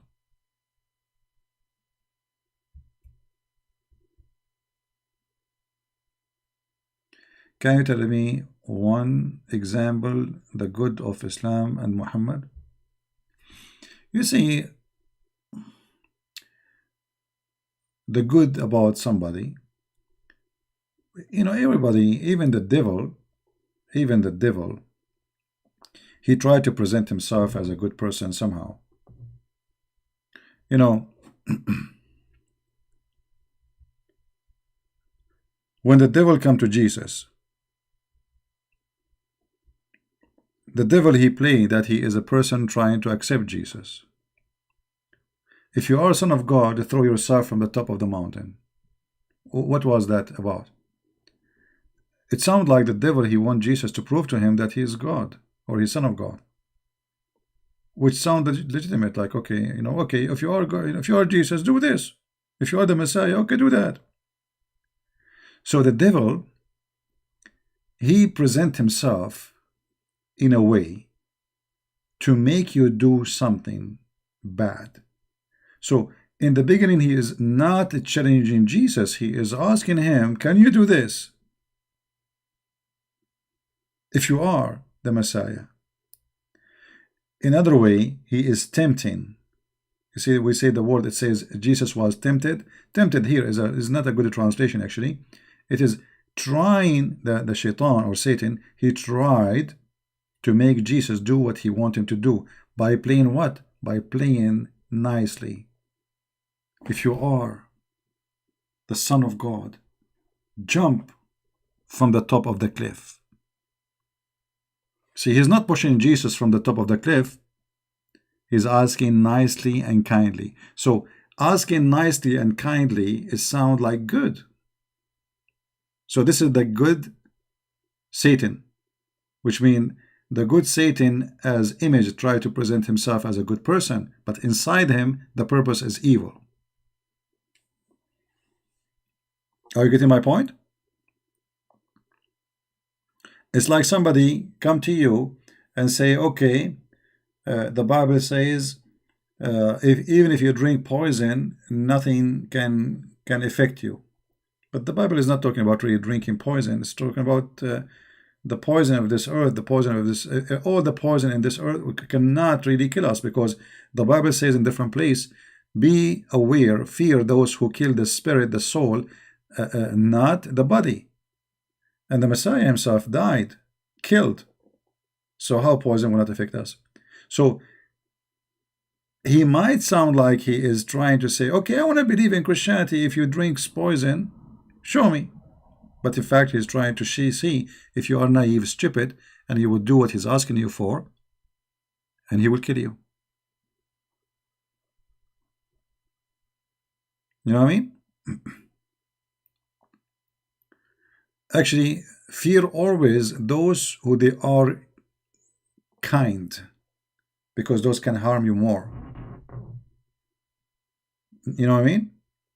Because they come to you nicely, they go inside your house, they sniff the news, they learn about you, so later they can attack you better.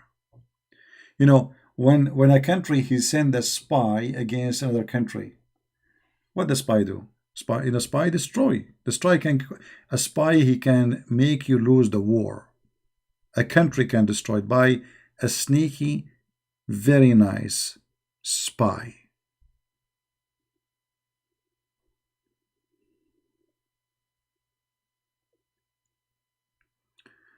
My friend, the Bible says clearly that time will come and people will think by killing you they are doing favor to God, correct?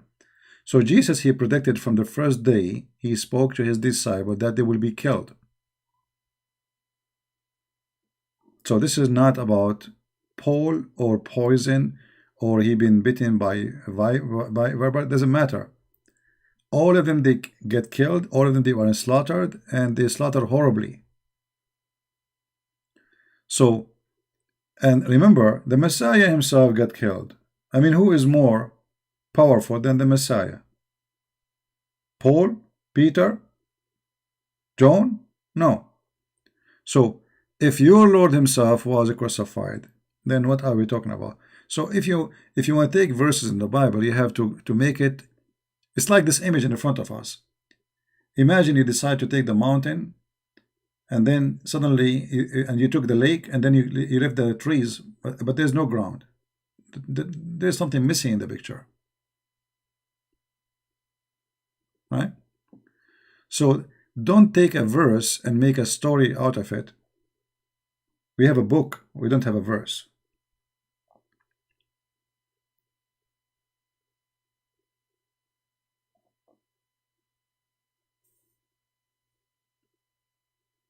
Always when you like when the Muslim they quote for you says Jesus says Ili Ili.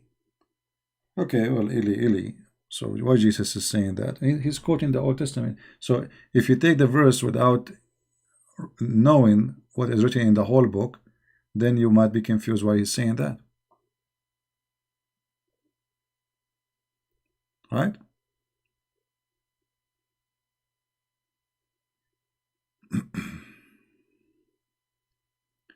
The U.S. government works for Talmud readers.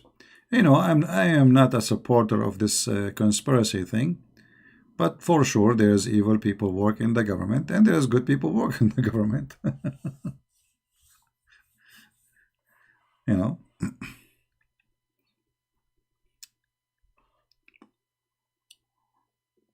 All right. I think we have, you know, okay, how many of you did not go and click at the link in the info yet? Please don't forget, because the coming Friday, Saturday, Sunday, you will not see me in this channel. I will be there. So if you like to join us, I will leave this video for people so they can watch it. Take a note.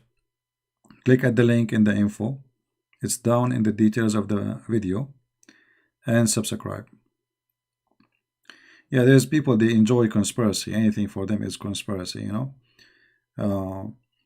You see, when you speak about government of USA and evil, you will find that there is no single government in the world is not practicing evil. So why only the government of USA? Which one? Which one is not practicing evil? All of them. All of them. You know. Actually, they are competing about who want to do more evil. Like, you know, I vote for Trump and I support Trump because he is better than the rest, but doesn't mean that Trump is the best and he's good. But let's say he is the best between the evil one, maybe.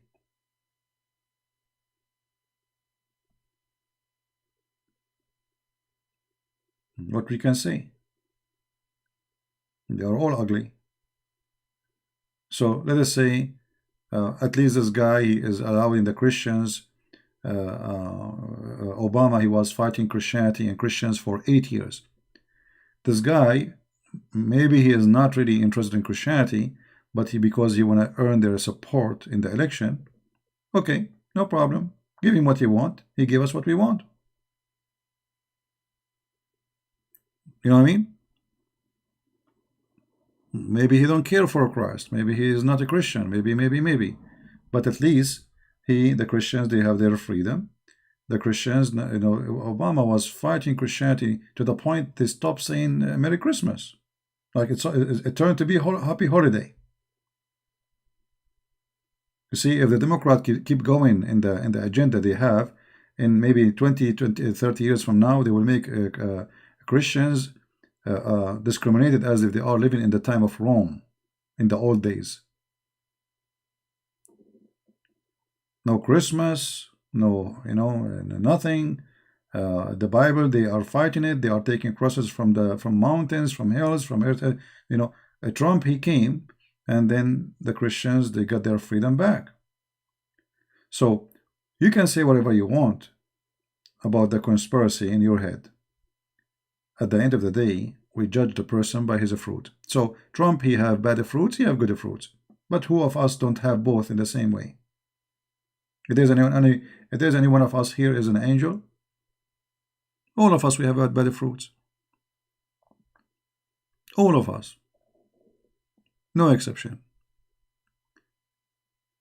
Even the one who think he is the best of us, he have bad fruits. And the Bible confirmed that. For all commit sin. All are sinners. Right? So we don't want to live by the conspiracy propaganda. Anything happening around us is a conspiracy. But yes, it is possible there is conspiracy sometime. But you have to be smart, and you have to be vigilant, and you have to be a believer. Do what is right at the end of the day.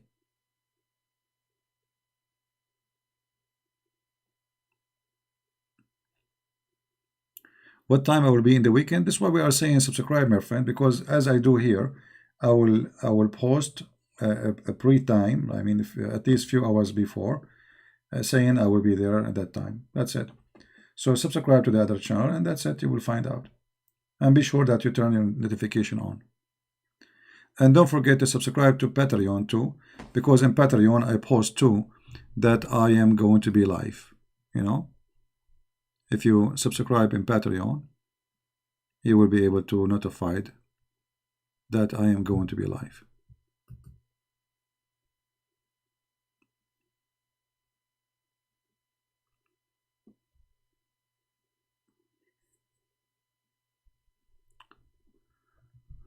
The word Al-Masih, the meaning of Masih, the last prophet, or possible come another man claiming to be prophet.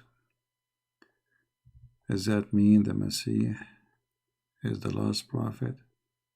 I'm not sure. What do you mean, Andy? You're talking about Islam or talking about Christianity?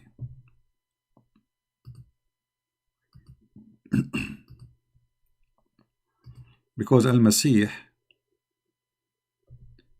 is a word, exists in Christianity, exists in Islam. So I'm not sure what you mean. In Christianity, there is no there is nothing is called the coming prophet. His name is the Messiah.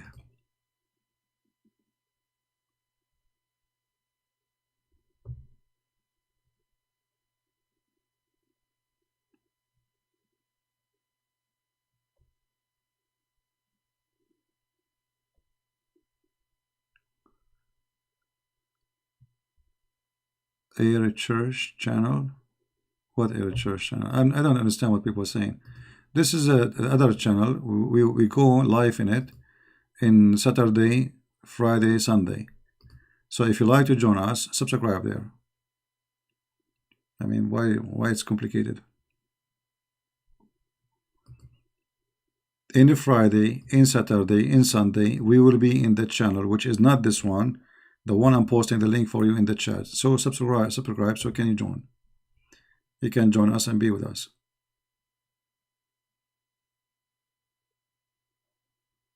Make a new account. Anyway, subscribe to Facebook. I'm posting there. Minds.com. We have many options.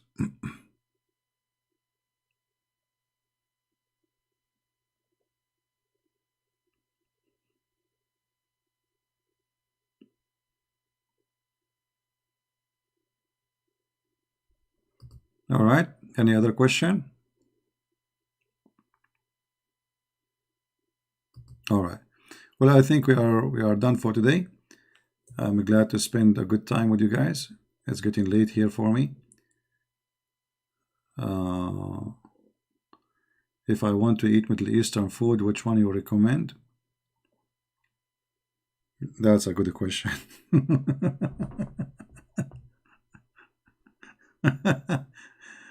Well, there's nothing that's called Middle Eastern food. I don't know what you mean. There's every country have their own food. So Middle East is you know, is a big mix. We cannot say is all the same. So every country have their own food. Eat what is good for you. And food is food in the end of the day. All food is the same. It's a food. You die to eat it. When you eat it, you wish like, why? I mean, what I ate? Nothing. People, they spend too much time for food. Yeah, there is simple dishes. They are good and nice, like hummus, a Greek salad. That's a very good dish, healthy. Could have cheese and tomato and parsley, mint, lemon, olive. You know, Greek salad is one of the best dishes. What time you usually go to bed? I have no idea, because I don't go to bed right away. I go to bed when I get so tired, and it takes me really good time before I can get tired. If I go to bed, even if it's late and I'm not tired, I will not be able to sleep. I will destroy my rest of the night. So I better not to go to bed until I feel I'm so tired. Then I go to bed. Then I will sleep. All right? And thank God I'm single, because if I'm married, she will be suffering. The poor woman, she will go to bed alone. And then the genie will come to her.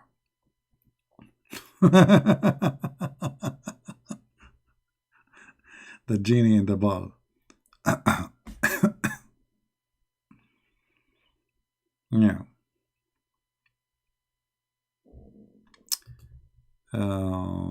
You're welcome, princess.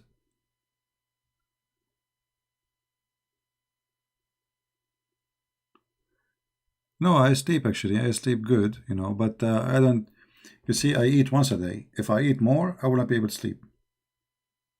I get hyper. I get to burn it, and then it's impossible to sleep. So I avoid eating more than once, and I eat. I try to eat earlier, like not close to late time. Um, Once every 24 hours, which is good. Everyone is different, you know. Some of you, if you don't eat twice, you will get, or 3 times, or even maybe 4 times, you get dizzy, right? I know people, if they don't eat breakfast, they get dizzy. Just breakfast. For me, I hate to eat in the morning. I don't like it, unless it's something like there's an occasion, or let us say a change, like I'm traveling, there's a lot of work to do, physical work, etc. It have to be something new. But just being home, not doing something physically hard, and eat a breakfast, that's not a good idea for me. Always you have to maintain that you should not eat more than what you need. So if your body will not burn it, don't eat. You see, people get sick. Why? Because they eat more than what their body need, and that will be extra. So anything extra is not good. It's extra. You do not need it. You have to give your body what it's your body needed. Same for sleep, food, drink. If you don't drink enough, it's not good. If you drink too much, it's not really right. Too much salt will kill you. Too much sugar will kill you. You have to have a balance in your food, in your drink, in your sleep. Actually, you know, overweight is I think it's the biggest reason for many people to die. Because when you are overweight, you will have many disease will come to your life, heart attack, cholesterol, many things.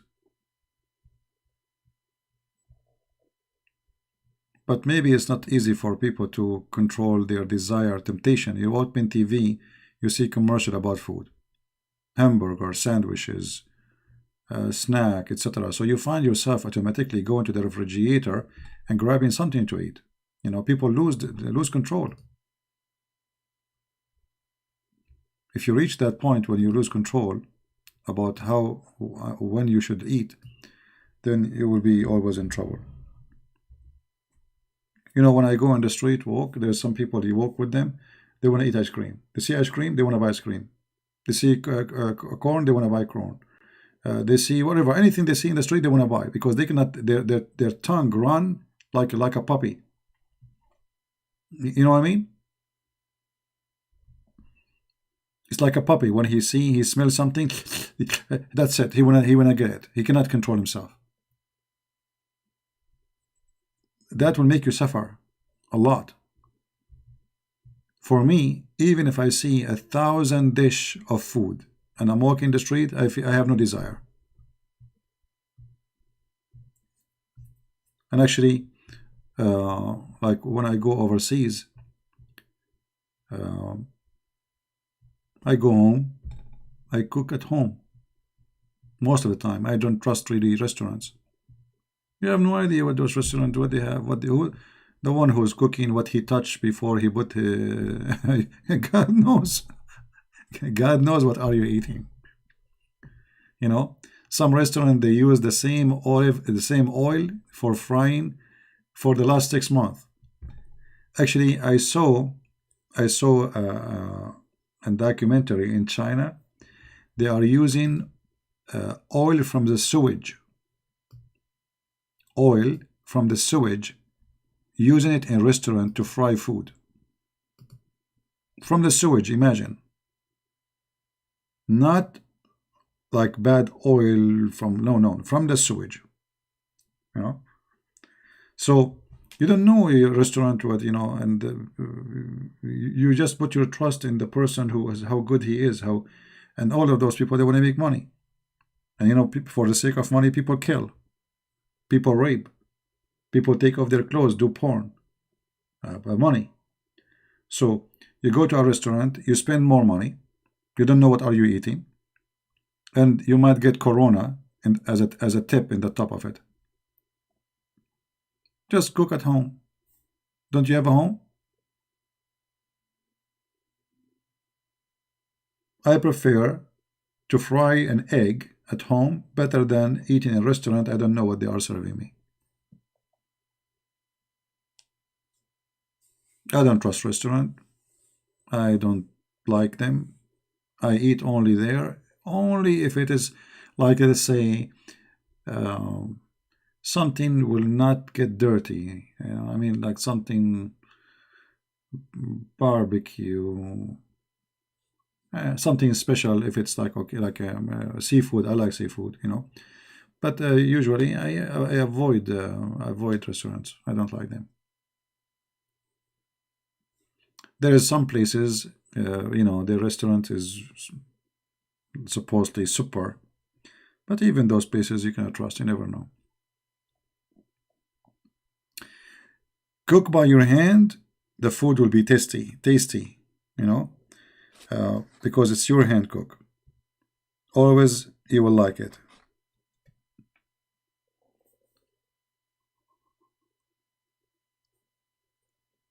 Fish is good, yeah. Where I'm saying just restaurant is a problem. Restaurant is a problem. And you know, I was in the army at that time, and there was an open buffet close from the army base. It's like you have no place to go except this place. So, you know, they have an open buffet, and that's why I like it. I know I eat a big meal. And, you know, in the Middle East, we like bread, like the torta bread. You know, I don't know what they call it.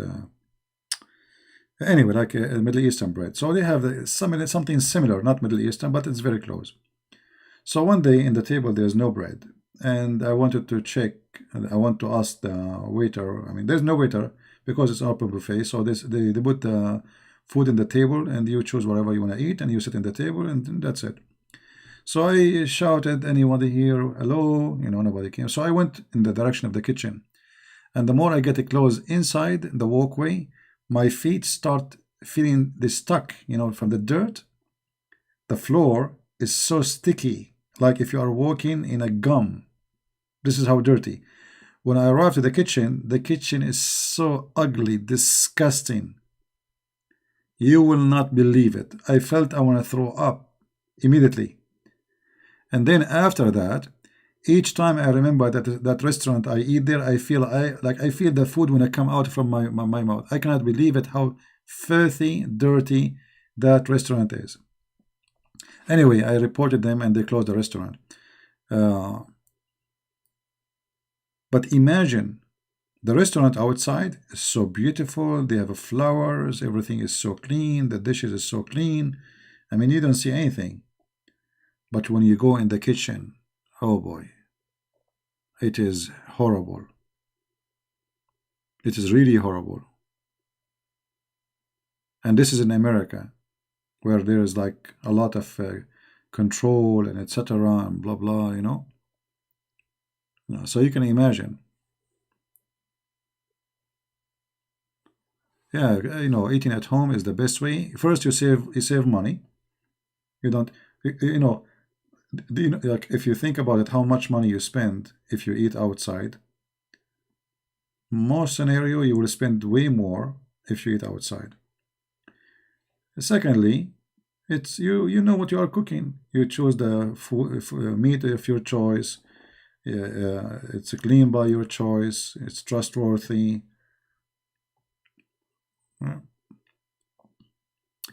Even chocolate, you know, I don't know how people they can trust eating those things, because you never know what is failing inside this chocolate, especially if those is made in some countries where there's no like new machines where nothing can get in at night.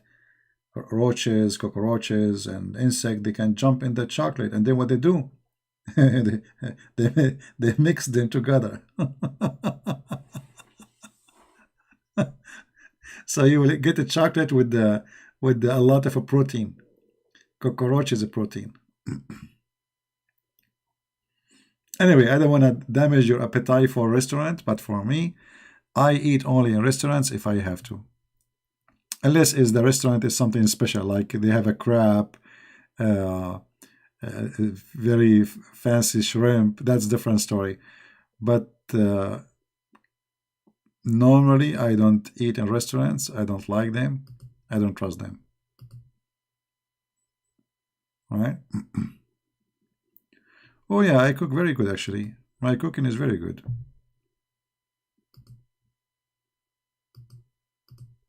You know, once I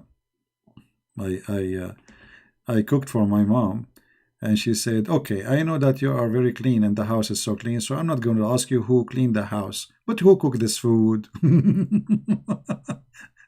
So my mom, she think like I know somebody, a woman, she came over, she cooked for me or something. She want to investigate, you know, who cooked this food for you? I said, "Mom, it's me." She said, "Come on, I'm your mom, remember? Huh? I am your mom. Who cooked this food?" I said, "Mom, it's me." Yeah, because when I left her house, I know only how to eat in the best scenario. I never cooked anything in their house, you know. So she know I know nothing about cooking. So she cannot believe that this is my cooking. I said, "Okay, aren't you going to stay here for some time? I will show you. I will cook in front of you." But she was convinced that there is a woman she's cooking for me. There's no way that I am cooking this, you know. Yeah, and she want to know, it's okay, you know, I know, okay, you know, what's her name? You know, I said, "Mom, I don't have anyone. Okay, I don't know anyone, all right?" She said, "Okay, it's okay." So, okay. So, why you don't introduce her to me? As "Mom, I don't have anyone." All right. Yeah, because you learn, you know, when you are staying in your parent house and you don't cook, you don't learn. But when you go overseas and you want to survive, what you will eat every day, pizza. I remember first time I came to USA, the first 6 months I'm eating pizza, so I became a pizza guy. Pizza every day, pizza, pizza, pizza, pizza. What is your pizza? You know, because I was, you know, I have no time, and there's a pizza restaurant, like a store, about maybe 50 foot away from my apartment. So 6 months I'm eating pizza, literally. Everyday pizza, everyday pizza. And then after that, I hate to eat pizza because that's it. I have enough of it. And then I start learning how to cook, and you learn. Are you from Lebanese background? I don't share anything about myself, my friend.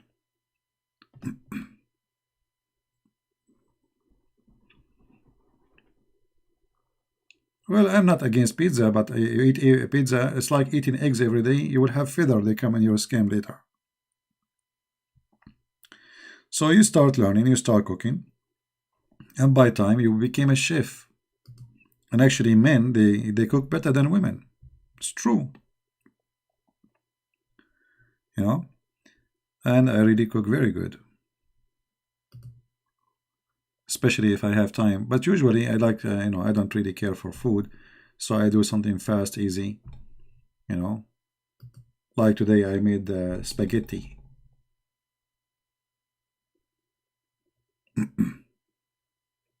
Spaghetti, very easy. Because I don't have really, I'm not in the mood to cook.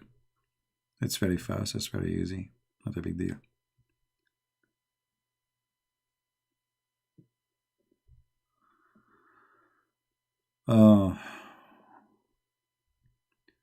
Yeah, this is why there's so many male chefs, right? They teach men, they are the best tailors. The women, they will be upset now.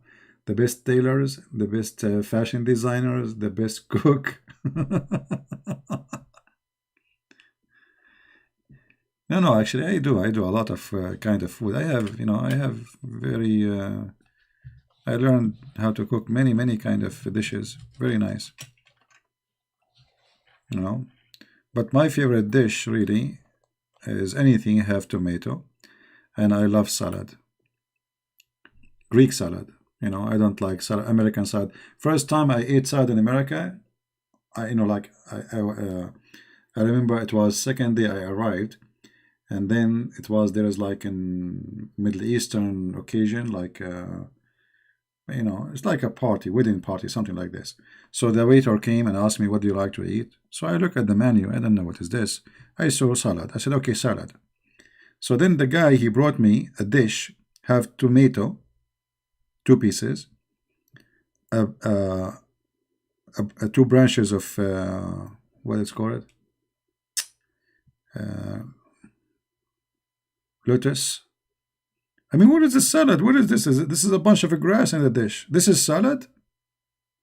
I said, what is the salad? This is the salad you have? He said, yes. American, they don't know what is salad is. They have no idea what is salad. It's like some grass, they put it for you in the dish, and suppose this is salad. This is not salad.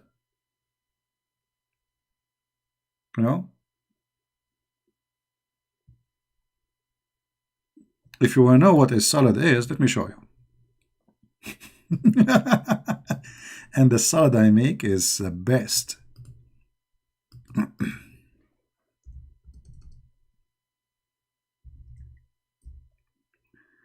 Let us see. Yeah.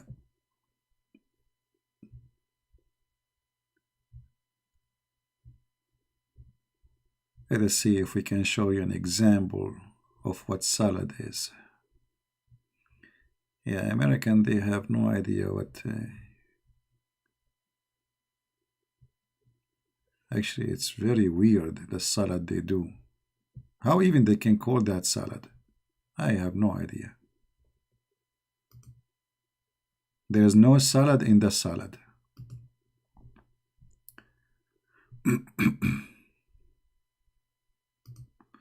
Okay, we'll give you an example, but this is not really necessarily, this is not the dish I will make, but it's close.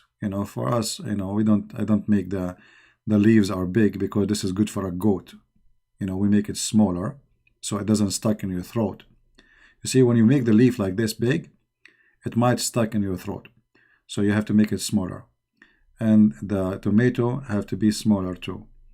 I mean, everything have to be smaller, and then you have to add olive oil, lemon. You can add some spice. Yeah. Yeah, but I'm just showing you. I mean, it's a close to salad, but this is not really the salad we do. Yeah. No, this is not even Greek salad. It's not really. Greek salad is way better than this. Yeah. But anyway, we do it. I do it really, really good, and there's no way in America you will find a dish of salad. Salad in America is like this. Let's look for the pictures. Let me see. Very funny salad. It's like serving something for a goat. You know, like you have a goat. You know. I'm trying to find you American salad. Here we go. This is American salad. Look at this. I mean, how in the world this has become a salad? What is this? What is this? Do you think I'm a goat? Meh. What is this? You cut some leaves, you put them in the dish, you cut a small tomato, you cut it to pieces, and you put it for me in front of me in the dish, and this is salad?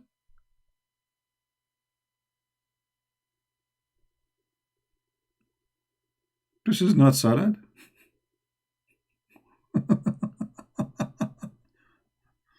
You see, mix it with olive oil. That will make it so good. Olive oil, it's very important, very healthy. Olive oil, not stupid fake oil. Olive extra virgin oil, lemon, onion, mint, parsley,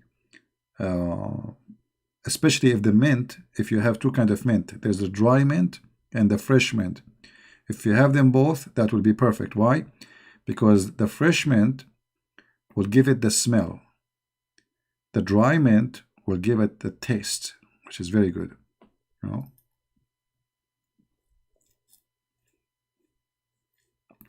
Shrimp and crabs are not kosher. No, with the Christ, everything is kosher, my friend.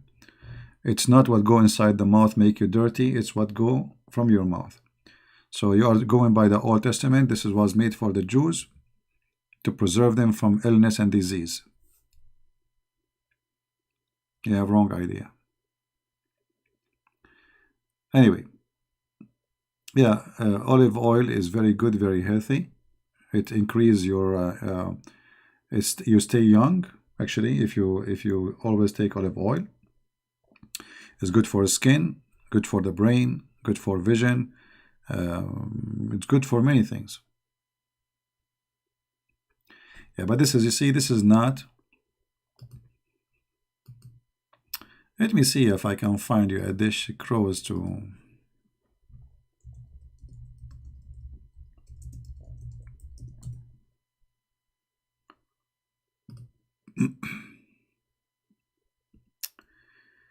All right. That will be close to our dishes we are talking about. Let us see.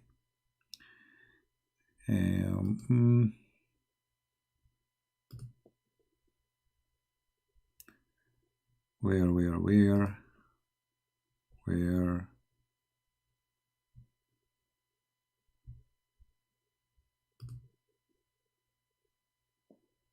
I found you a dish, which is Lebanese dish. It's called tabbouleh.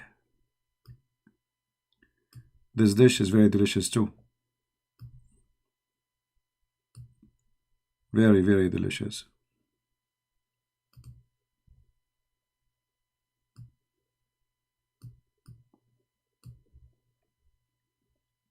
You can watch videos on YouTube, learn how to do it. It's very, very tasty.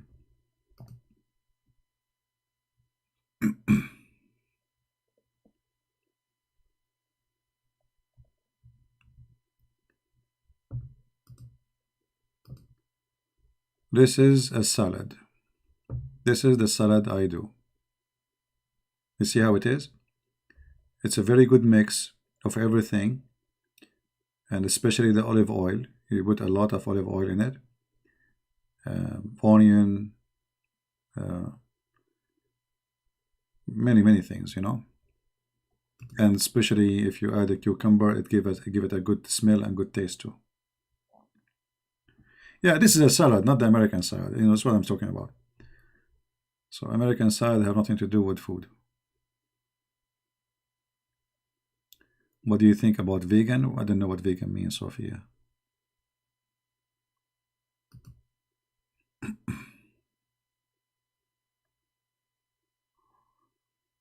Yeah, grape leaves, you know, they eat it with the, in the Middle East they eat it with the, like tabbouleh,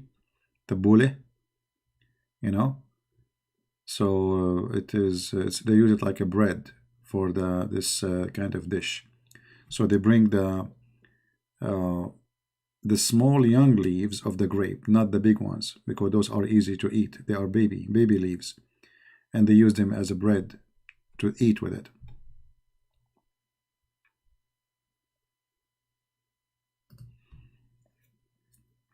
Actually, there is like two countries they don't know how to cook any kind of food: America and England. The rest of Europe they have better food. Like France, they have a very good. You know, I mean, they are way better. Italian, you know, Tony, you know, they have the best kind of mix of food when it's come to bread. Anything have to be with bread. The Italian beat everybody. But American food, the only thing they knew is to do barbecue. That's it. America is barbecue country. Everything is barbecue. Sausages is barbecue. Steak is everything. Anything is barbecue. They don't eat really vegetables. This is why you see in America there's a lot of health issues, because their food focus in meat.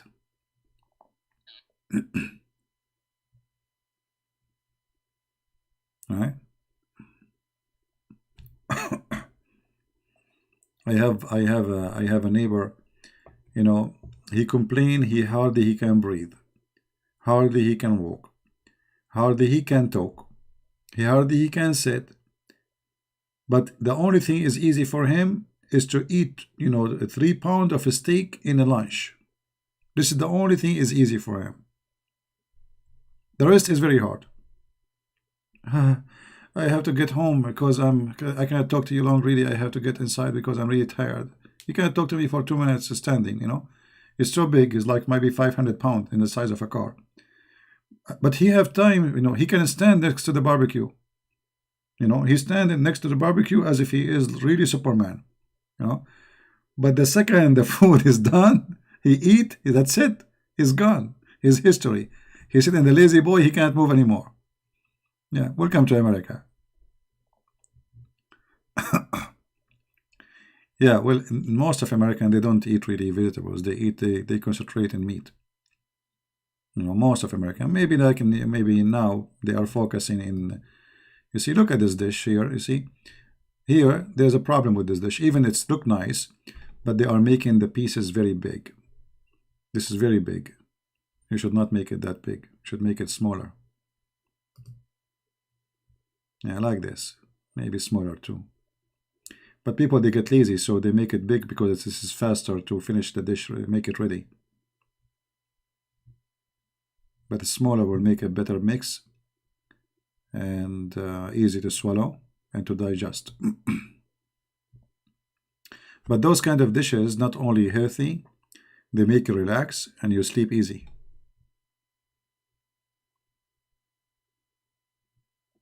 Very healthy food.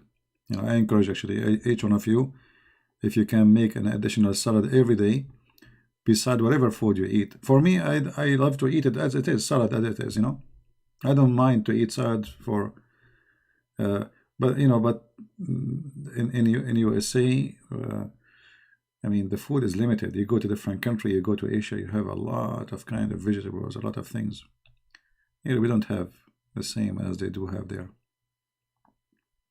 And you can add a shrimp if you want. You can add cheese. You can add many things, which mean you can, you know, so it does not going to be boring for you. You can add a change every day for it. Actually, there's a dish I like too, which is, let me show you. This is very healthy too. I told you I make yogurt at home, right? So I make my own yogurt.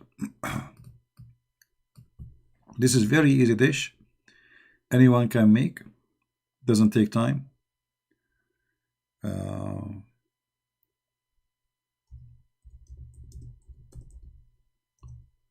It is yogurt and cucumber and garlic and some salt, and that's it.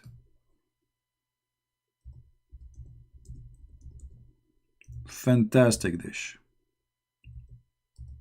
especially if you do it and you leave it for the second day. Don't eat it right away. You know, don't eat it right away. Leave it for the second day, and you will see how tasty. Because you know, by the second day, the taste of the cucumber will be.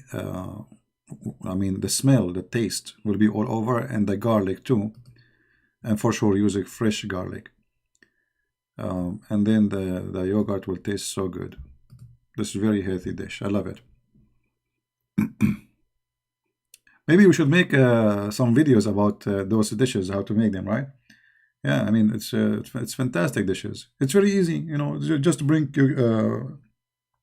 garlic, cut a cucumber, you know, 2 pieces, 3 pieces of garlic, depends how much you like garlic, salt, mix it together, put it in the fridge for tomorrow. Don't eat it right away. I advise you to leave it for tomorrow. Yeah, plain Greek yogurt. Don't use the fat-free. Stupid. I mean, how in the world people they eat those things fat-free? I mean, fat-free. What about you eat food-free?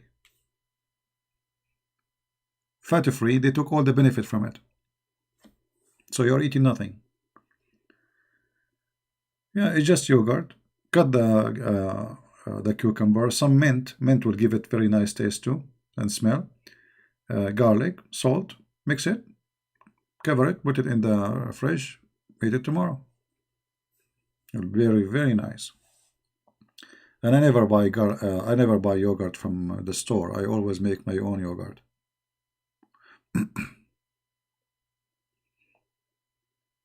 Yeah. You see, all those dishes are very, very nice and very easy to do. And like I do hummus at home too. Hummus is very easy to do. You do not need to be a master of cooking.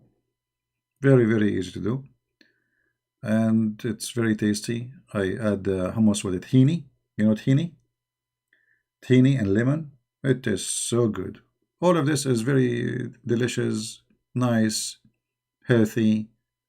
You know, for sure you add olive oil to it. And I have another dish I make my own too. After I make yogurt, I put the yogurt in a like, you know, in a fabric, you know, like it's like a case made from fabric, and you hang it in the top of the, let us say, sink or in the top of a filter, and then the yogurt is going to drop a lot of water from it, and that will make it thick. That thick yogurt is going to be extremely tasty. You put it in a dish, you put some olive oil in the top of it, and mint, and man, will be so good. Especially if you drink next to it some tea. Try it.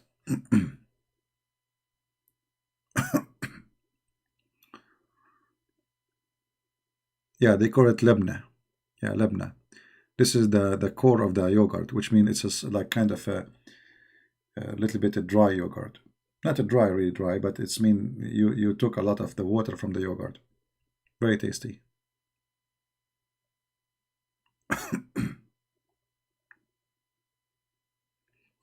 No, lebna is like this. Let me show you. Hold on. It's very easy to make too.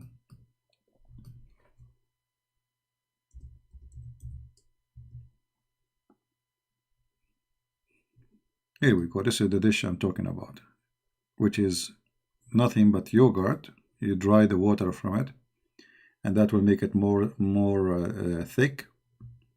You know. See how it is? Very tasty.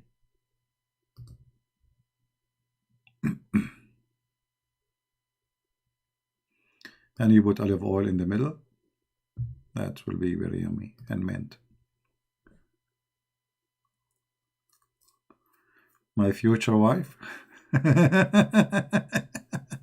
Why this word is following me? You know, today I spoke to my mother, and the first question, when you are going to get married? Second question. Oh, it's like the first, the second, the third, the fourth, the fifth. The first 15 minutes is about me when I'm going to get married. And this is my mom talking to me, you know. Then after that, I say, okay, mom, anything else? That's it.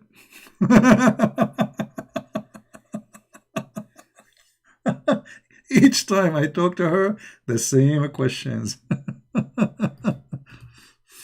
Okay. Yeah, I wish you will change the way the at least the form of the questions. Like they are the same exactly. They come in order. You know, when you are going to get married, mom. I did not. Okay, if I find somebody, don't you want to have kids? Like, mom, okay, I have to get married first to get kids. Okay, so why don't get married? Okay, mom, I told you if I find somebody, I will get married.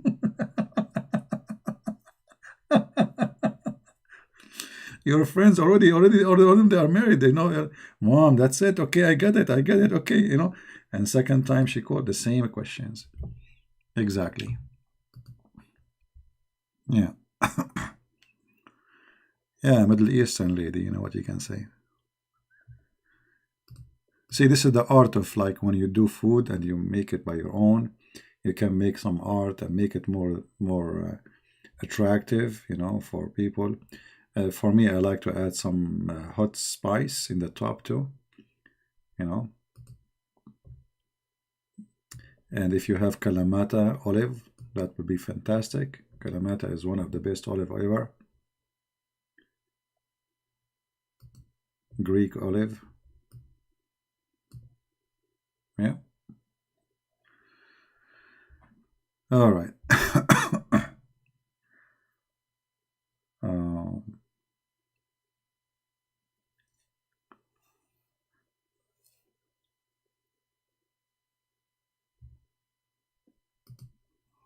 You don't have to wait a revelation to have someone. What do you mean? When I'm going to meet anyone, I speak in the computer, I talk in the computer, I'm not meeting people around me. I don't share my name. I don't trust anybody. You know? So how in the world you want to meet anyone? You know what I mean? It's like Mission Impossible.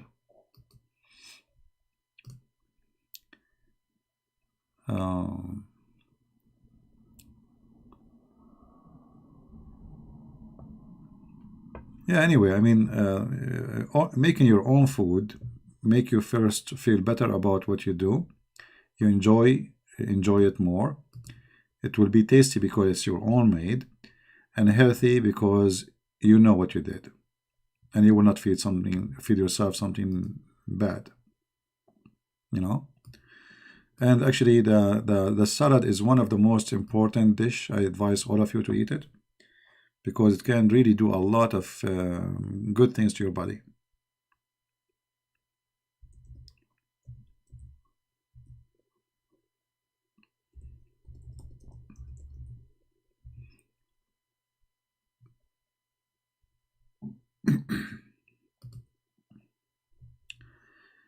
And every country, actually, they have their own way of making salad. So you can make it in your own way, whatever you like. She has to love ugly to meet CP. Yeah, right, John, yeah.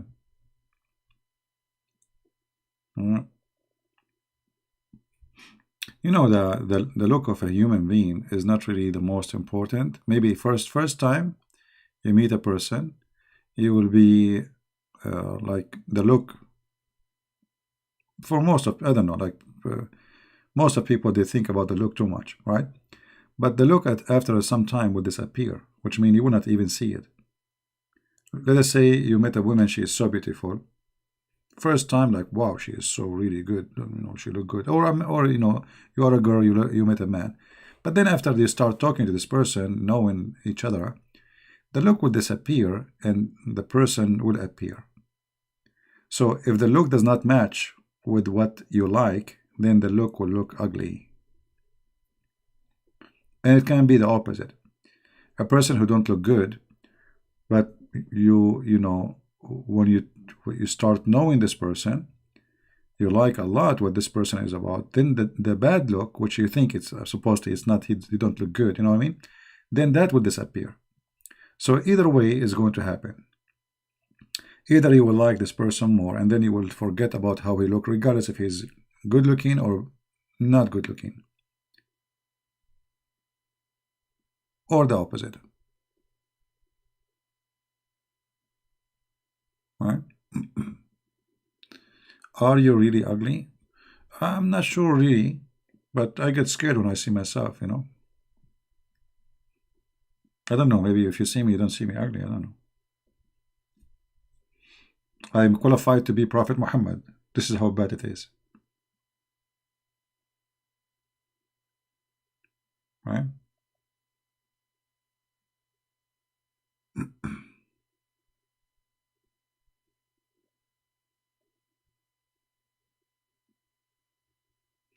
No, you see, people, they have a wrong understanding of love. Love is not about, you see, if you love a person, you should love his brain first and his quality. Otherwise, anything else is not a love. There's things in the human being, you know, human being most of people, they are immature. So they see a person, they say to him, we love you. I'm crazy about you. But you will notice that this love will not live for long. You know, it's just temporarily. It's just a kind of, let us say, a mood. You know, in a certain moment, he wanna have. Some people they have the intention to own things, and owning, the desire of owning, they call it love.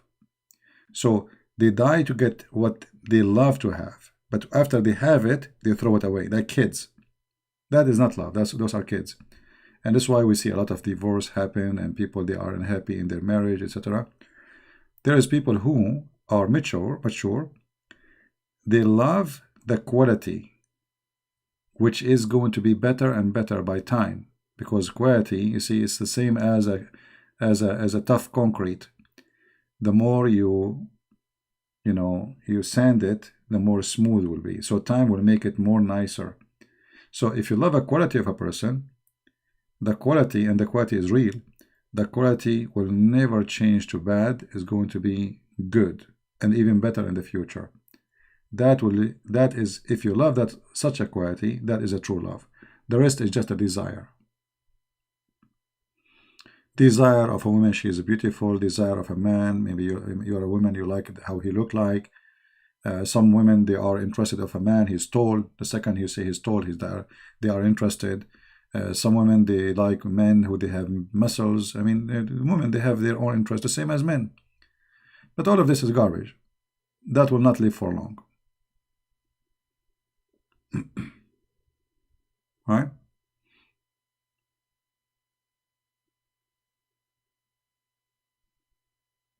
People, they have interest of a look, not quality. Beauty in the eye of the beholder. You see, this is true, beauty in the eye of the beholder, but this can be temporarily beauty too. I mean, let us say a woman, she like you, so she see you good looking, even if you are not.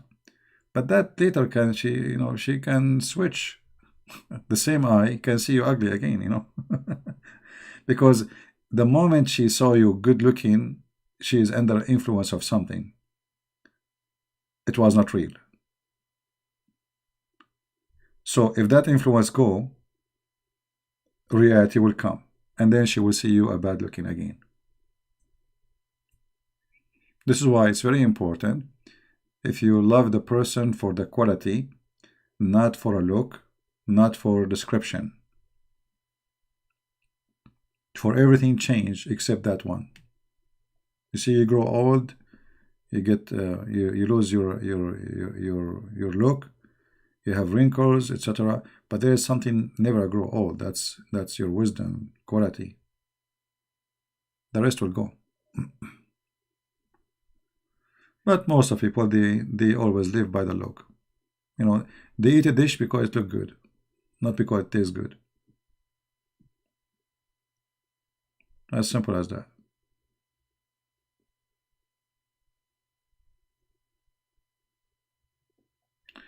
Do you believe in soulmate? Yeah, I don't know what does that mean. Soulmate is something you make. You see, because you shape yourself. If you don't shape yourself, that's mean you are being shaped by somebody else.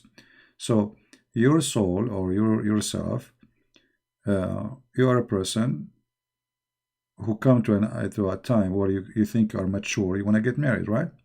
So you start describing in your head, or let us say building description of the person you want to have to be your lifetime partner. So that description, when you start building it in your head, that you are making your soulmate in the way you want.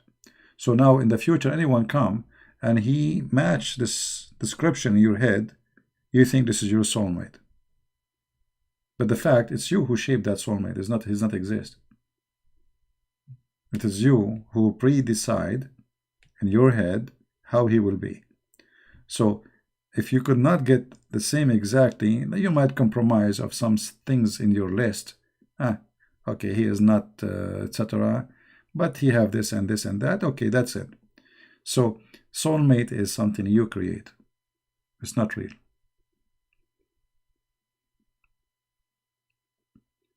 No, soulmate, she mean somebody he is made for you. No.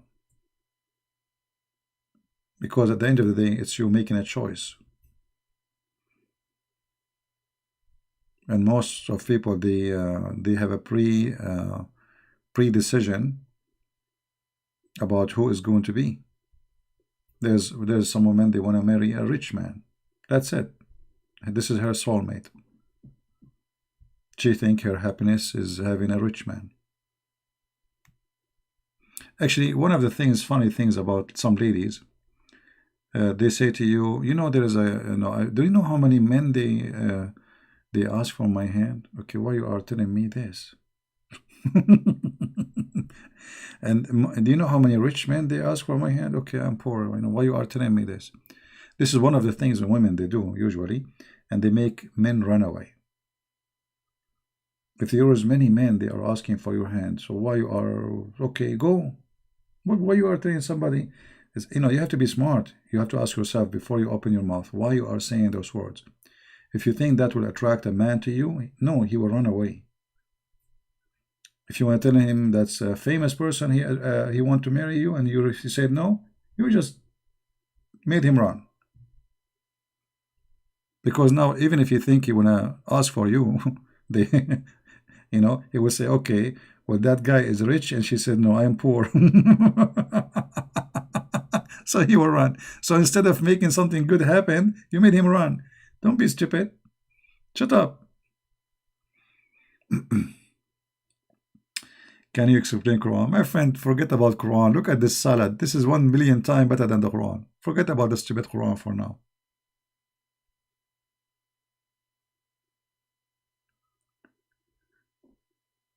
Well, you know, life bring good and bad, and sometimes, you know, you are a person limited in what you can have. Let us say opportunity. You know, let us say you are a woman who work in a place have thousands of people, so you have more opportunity to meet someone maybe better than a woman. She live at home. She don't go out. She work at home. So she will meet who? So you see, life sometimes is not fair. And when you are a woman who don't have opportunity and choices, then choices are very limited if they are actually exist.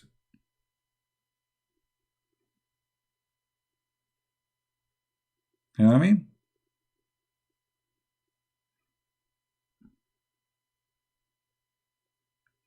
Women, they have too much attitude. Well, they will live alone, they will die alone. If the one who have attitude, he will go alone.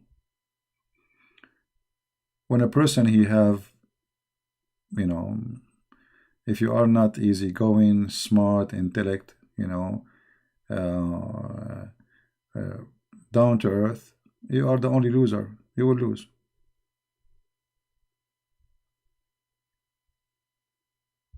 Yeah,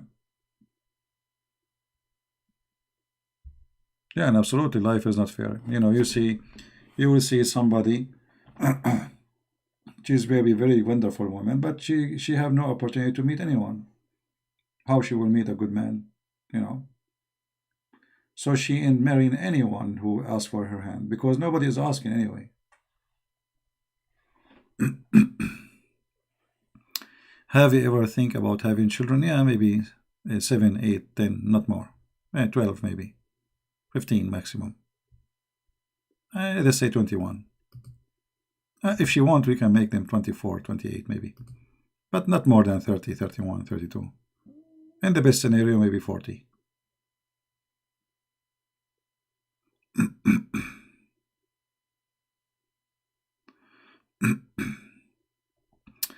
Angry old soul? No, I'm not angry. And what old soul? Actually, I'm very happy with myself. Thank God. And if I want to get married, I can get married in a week or two. You see, in the Middle East, it's very easy for a man to find a woman to marry. Extremely, especially if you have degree and you are from a family which is known. It's very easy.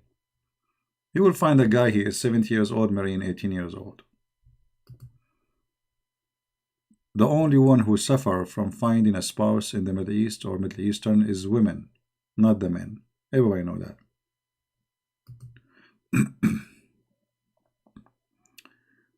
So that's not true.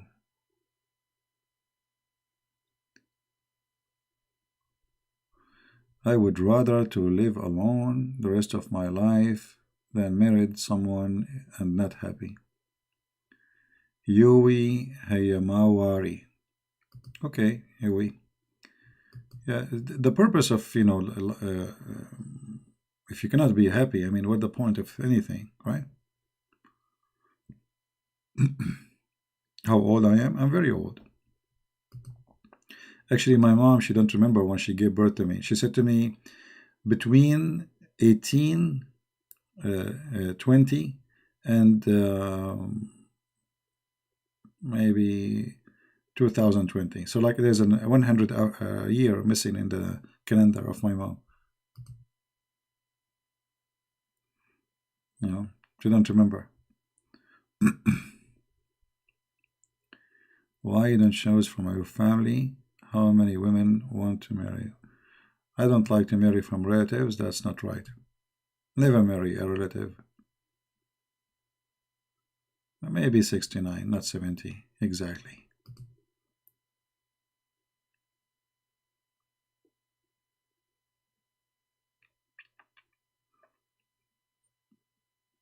$43. Rachel, she come with number. 42. Is that an auction?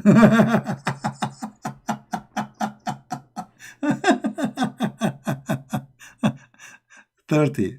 The auction should go up, not down. 48, 50. All right.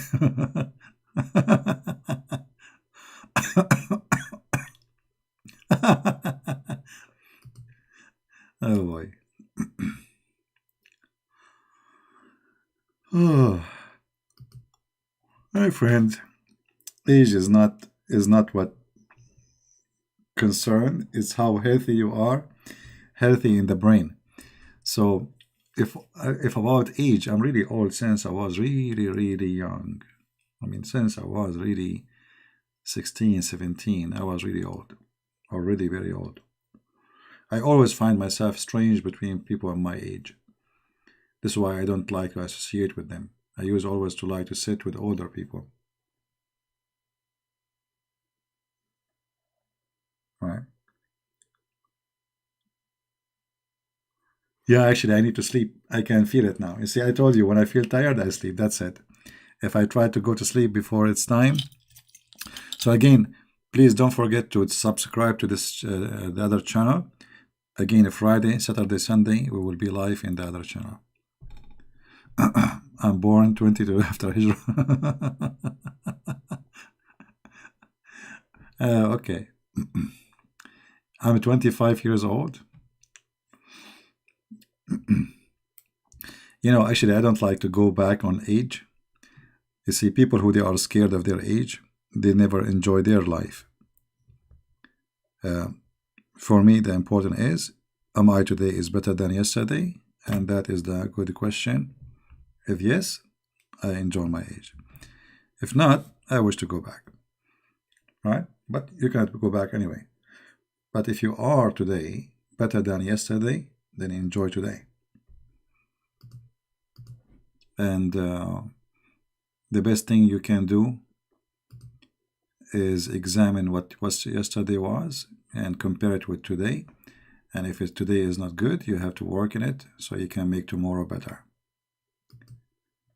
Otherwise, all of us will get old, and age should be kind of a treasure. Imagine you live forever. I mean, this is disgusting.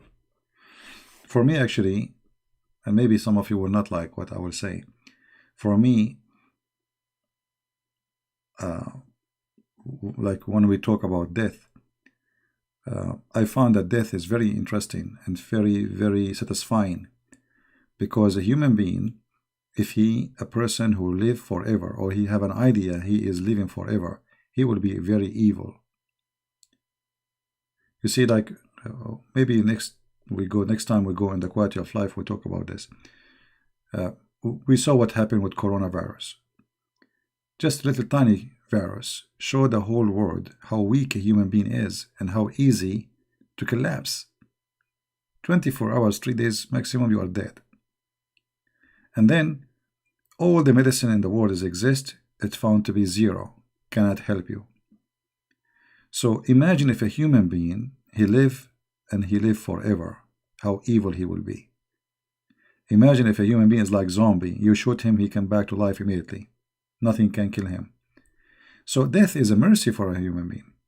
And that's what I think about death. Death, getting old, you went in a trip, you did what you need to do, you are satisfied with it, you work in a mission which you believe in, all the way to the end. And then death is a place of comfort, not a place of nowhere. So for us as a believer, we should not think about aging, should not think and worry about dying, for this is just a stage for better life. In the same time, as I said, regardless if you believe or not, it's good for the benefit of mankind that we die. Otherwise, a human being is a beast. Very bad beast. He conquer everything around him. He have no mercy. Death is the only thing is holding the leech in the neck of a human being from being a beast nobody can control. This is why I say death was a very good solution. Imagine if we have all the billions before us that did not die yet. I mean, we will be like zombie now, eating each other literally. So death is mercy. Death is a mercy. Give the chance for you to live and someone else to live too. And then the time of that person go, another person will come. So it's a very nice, merciful way to share life. I remember there is a story about a monk. He was dying, so they brought a doctor for him. And the doctor, he went inside and he checked him out. And then he came out, he says, look your brother, the monk, he lost his mind. I said to him, why? He said, well, I told him you have a few hours to live. He gave me a big smile, he did not say anything, he's so happy. I said, okay, why you don't go and ask him why he's so happy? I said, okay, well, it's interesting. So he went inside and he asked him, I told you you would die, you sound very happy. He said, I am a monk all my life, waiting for this moment to meet my Lord. So you see, the point of death is depend how you think about it and what you consider it. If you are a true believer, it's a moment of meeting the Lord. The one you love, he loves you. If you are not a believer, it's a point you fear, and you are terrified because of it. Right? So, explain the word yusalluna wa yusalli. Yusalluna is a group. Yusalli, a group, they are praying. And yusalli is a person praying.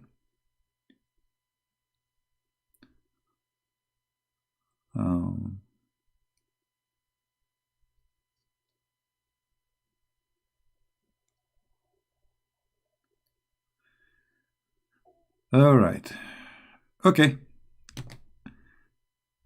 I'm not going to repeat again. Don't forget to subscribe.